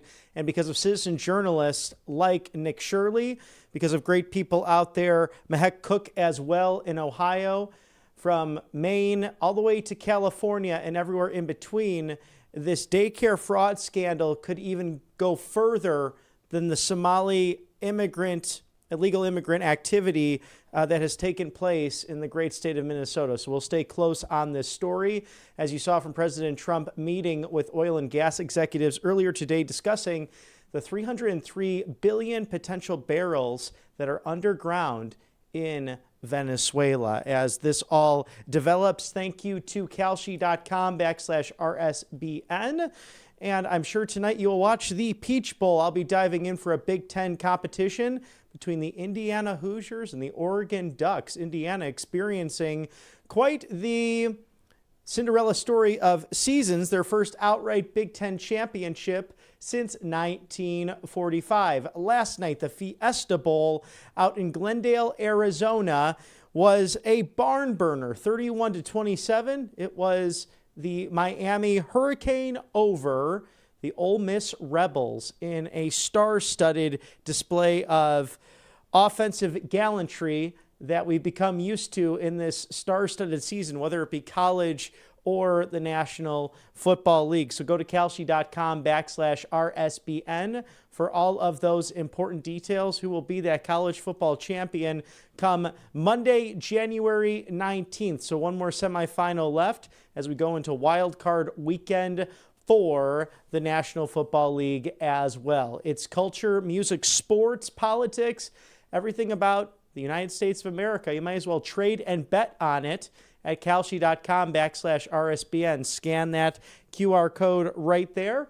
Thank you to mypillow.com/RSBN. Over 2,000 different items. A very Merry Christmas to you and a Happy New Year from Mike Lindell, Republican gubernatorial candidate in the great state of Minnesota. All of his materials made right here in the U.S. of A. with some of the world's greatest products, including those Giza Dream Sheets all the way from the Mediterranean, but again, produced right here in the great good old US of A in Minnesota as well at his manufacturing facilities. Support Mike Lindell and Right Side Broadcasting Network by shopping now at mypillow.com/RSBN. Save with code RSBN up to 80% this holiday season. That is 80 as we close it out officially come this weekend. mypillow.com/RSBN. Again, over 2,000 different items right there for you at mypillow.com/RSBN. We are so grateful for our sponsors here, and we're grateful for the viewers as well. You can donate at rsbnetwork.com/donate or text RSBN to 801-801 for unbridled access and coverage of your 45th and 47th President of the United States, the 47th Vice President of the United States, the 50th Vice President of the United States, Mr. J.D. Vance, who we've seen a lot of lately, and the 119th Congress as well, with video and photos from the 2024 campaign. Let not your heart be troubled, because we're buckling up for a 2026 midterm. As Susie Wiles has put it, they're going to break the mold of keeping federal executive officers out of this midterm race. President Trump plans to hit the campaign trail. It should be an exciting one. Get all America First updates and exclusive offers as well as rsbnetwork.com/newsletter. There you can like, share, and subscribe for all of the latest details and the biggest stories affecting the United States of America. Also, we have that address if you'd like to send check or money order to 1550. That's 1550 Opelika Road, Suite 6. Box 344, the loveliest village on the plains is Auburn, Alabama, 36830. An extended coverage this Friday, January 9th, 2026. We can go through what President Trump has put up on Truth Social just recently in regards to cut number one with Venezuela, and so much of that topic being at the forefront today as President Trump met with oil and gas executives there at the White House. President Trump stating that Venezuela is releasing large numbers of political prisoners as a sign of seeking peace.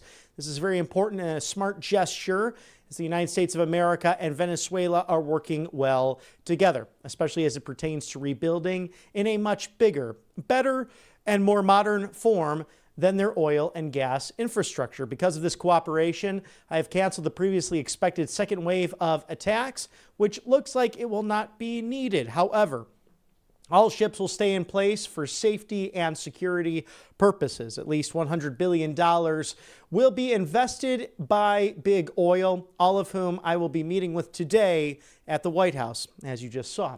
Thank you for your attention to this matter. Signed, President DJT. And if you're curious about his lapel under the American flag, I think people noticed that, as he mentioned, someone gave it to him.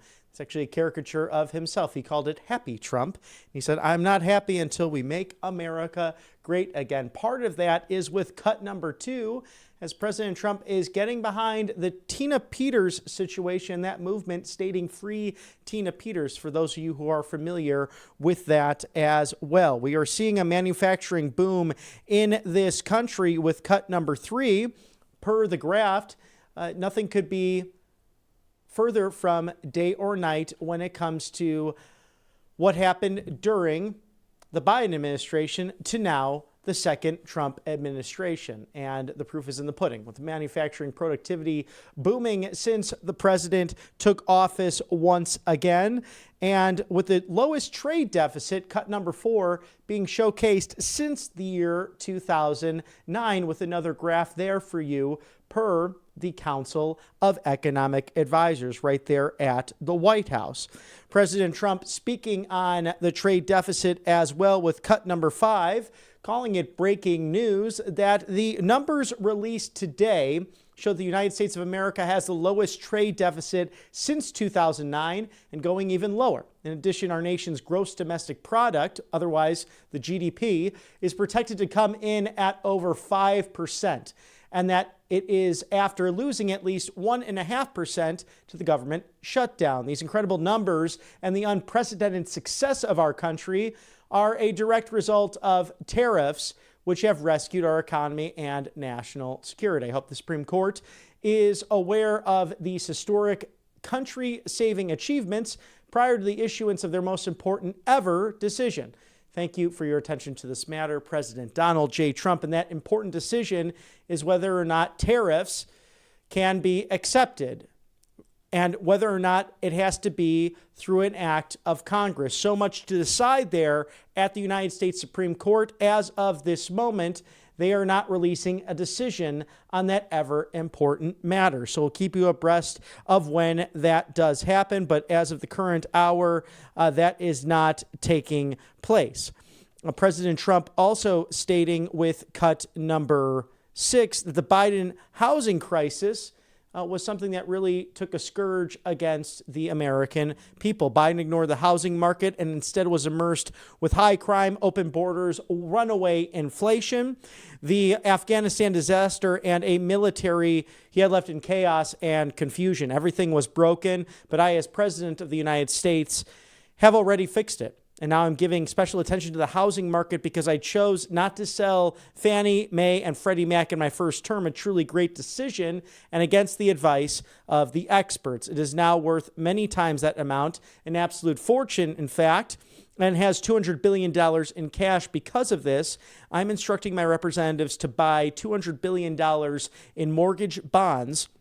This will drive mortgage rates down, mostly payments down, and make the cost of owning a home more affordable. It is one of my many steps in restoring affordability, something that the Biden administration absolutely destroyed. We are bringing back the American dream that was destroyed in the last administration. Make America great again. In addition to that, President Trump going directly at the big corporate entities that are buying up single-family homes and attacking the American dream. And with cut number 15, if we can roll that, Mr. Producer, for a very long time, President Trump mentioning buying and owning a home was considered the pinnacle of the American dream. It was the reward for hardworking Americans and doing the right thing. But now, because of the record high inflation caused by Joe Biden and the Democrats in Congress, that American dream is increasingly out of reach for far too many people, especially younger Americans. It is for that reason and much more that I am immediately taking steps to ban large institutional investors from buying more single-family homes, and I will be calling on Congress to codify it. People live in homes, not corporations, and I will discuss this topic, including further housing and affordability proposals and more at my speech in Davos in 2 weeks. That Davos will be a very interesting thing to watch. The really reunion of the globalists and President Trump being a thorn in their side. It should be extremely entertaining television. Then on February 24th, the State of the Union, as Speaker Mike Johnson has invited the President of the United States to say hello to Congress in the constitutional duty to provide that State of the Union, as it's become known now, a televised event before a joint session of Congress. Past presidents, before radio and television, they would send over the letter on the state of affairs in our country. But now we've seen it as roughly a February, March, or early in the year gathering of all three branches of government and those special Americans invited by both Congress and the president to watch what is always really the Super Bowl of American politics. Thank you to All Family Pharmacy for taking care of your health on the right side of history. 10% off now, ivermectin, antibiotics, antivirals, maintenance meds, and much, much, much more. It's Tamiflu. It's also emergency medical kits to NAD+, methylene blue, and these researched drugs that have been on the market for over half century now, we're finding can help with many ailments that might be affecting the American people. All you need to do is go to allfamilypharmacy.com/RSBN. They're going against the traditional pharmacy outlook. If you don't have insurance, that's okay. No red tape, no bureaucracy. Just a U.S. licensed doctor on the other end to send you those life-saving medications to your door. With code RSBN10, scan that QR code there now and learn what this great most favored nation status supporting and right to try supporting online family pharmacy, that being the key there, family. That's what it's all about. allfamilypharmacy.com/RSBN, leading the way on over 300 plus essential medications for your medicine cabinet and to take on the road with you for your travels.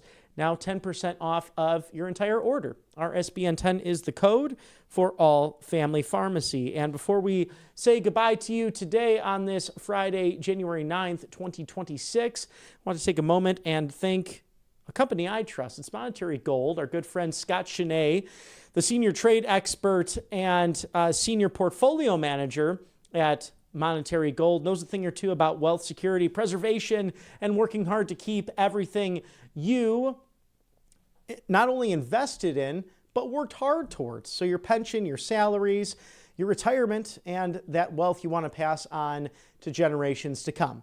Grab that complimentary presidential gold guide today. Call 888-617-7994. With everything happening in the economy around the world, with unstable governments, the BRICS nations, which have been hit hard since the activities in Venezuela, you still have to look at diversification with gold and silver, tangible metals that can protect you for what you've worked hard to build up. When it comes to physical gold and silver, choosing the right company matters, and I trust these good people there at RSBN4thegold.com. Monetary Gold earning an A+ Better Business Bureau rating and has survived multiple market crashes because they've built a reputation for doing things the right way, honestly, with clarity and respect for their customers. In fact, if you call that number, 888-617-7994, Scott and his team out in Los Angeles, California, they work around the clock to pick up those phones and talk to you even after the 5 o'clock hour on the East Coast on a Friday evening. They don't push gimmicks or overpriced special edition coins. They focus on red bullion and market fair values. And if you caught the interview this week with Scott, these values are going through the roof and quicker than perhaps ever before. They take the time to explain options clearly, with clarity, and with honesty. It's RSBN4thegold.com. What do you have to lose? Grab that complimentary presidential gold guide today, 888-617-7994. Thank you for supporting us on the right side of history, a great company, as we do celebrate Law Enforcement Appreciation Day. Something to, in case you do see a uniformed police officer, say thank you. There was a good moment that happened outside of federal offices with the protesters and an ICE agent, and they actually hugged each other because they had an opportunity to discuss with one another about what was going on in the world. We're more than our politics. We are more than the differences we might have had. And I'd like to echo the Vice President, J.D. Vance, from yesterday. If you don't like an immigration policy, go out and vote. Run for office peacefully and patriotically. I know many of these people are paid agitators, and because of people like Alex Saab and George Soros and bureaucrats involved in trafficking money and laundering it across the world, they might provide for people to put their boots on the ground and otherwise try to create chaos. It's amazing what we've been discovering, not only through the Department of Justice, but through independent media, and because of great people like Nick Shirley with one of these things, and the bravery and the intelligence to go out there and get the real story. Sometimes legacy items do not do that, but make sure as you go into your weekend that we recognize what really matters most, and that people do not have to lose their lives over these tragic situations, and that if you are in any kind of situation like that, always, always, always listen to a law-abiding command and a law enforcement, because 90% of the time, if not more, it's going to be better to adjudicate that protest or that disagreement in a court of law. We are a nation of laws. It's important to remember that as a republic. As we close out today, Thomas DeVore writing on Facebook, a question that I actually had as well, and I think very worth sharing with the viewership here at Right Side Broadcasting Network as the sun sets over our federal city.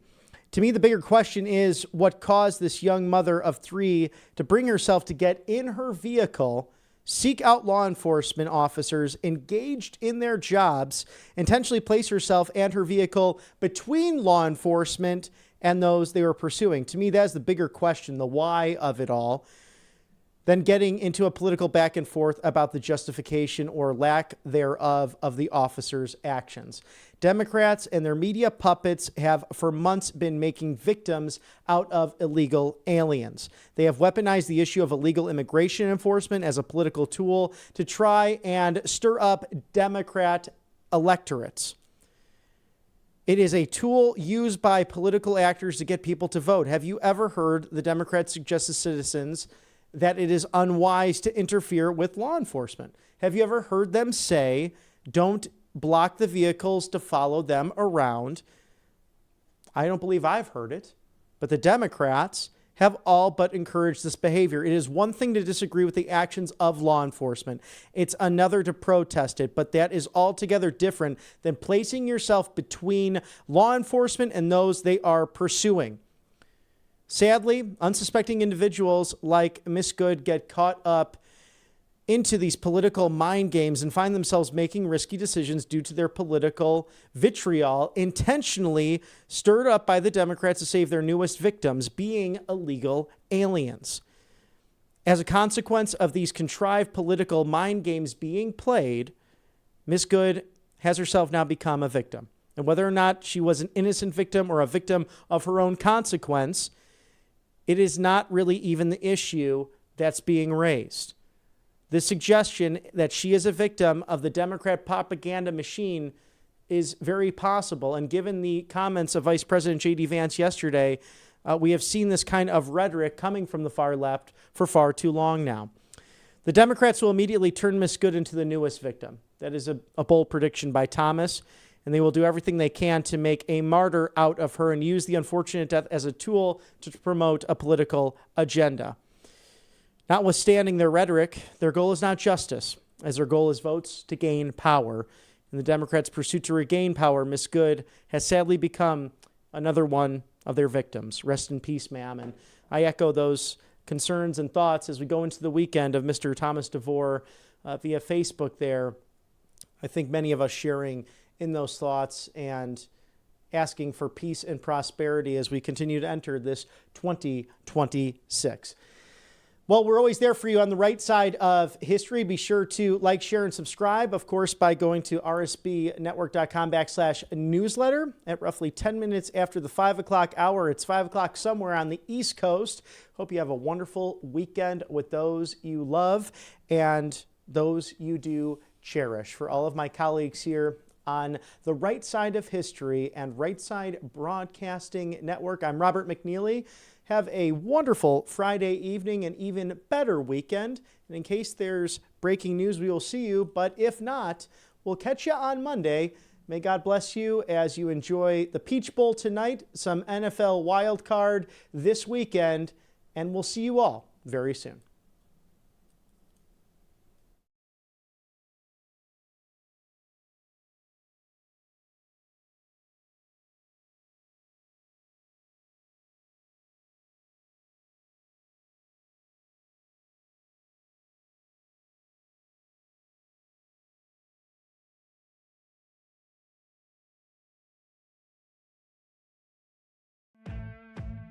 Welcome to Right Side Broadcasting Network, your trusted conservative news outlet.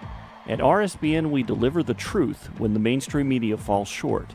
Since 2015, we've proudly broadcasted every single one of President Trump's iconic MAGA rallies, bringing you the excitement and energy live before anyone else. By watching RSBN, you get an unfiltered front row view of the action on the ground.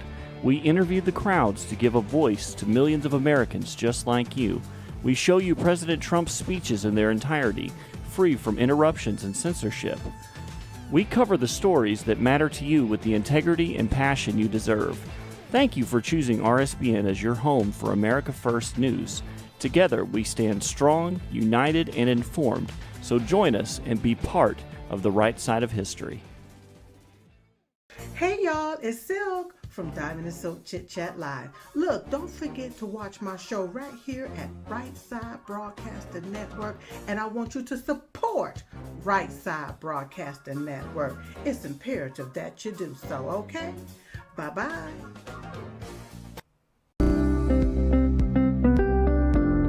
allfamilypharmacy.com/RSBN. You can scan that QR code now, RSBN10. That is the code, easy to remember, for 10% off. This is ivermectin, hydrochloroquine, antibiotics that will save you and yours from bacterial and viral infections, NAD+, and much, much more. 200 essential medications and emergency medical kits, the meds you trust delivered to your door.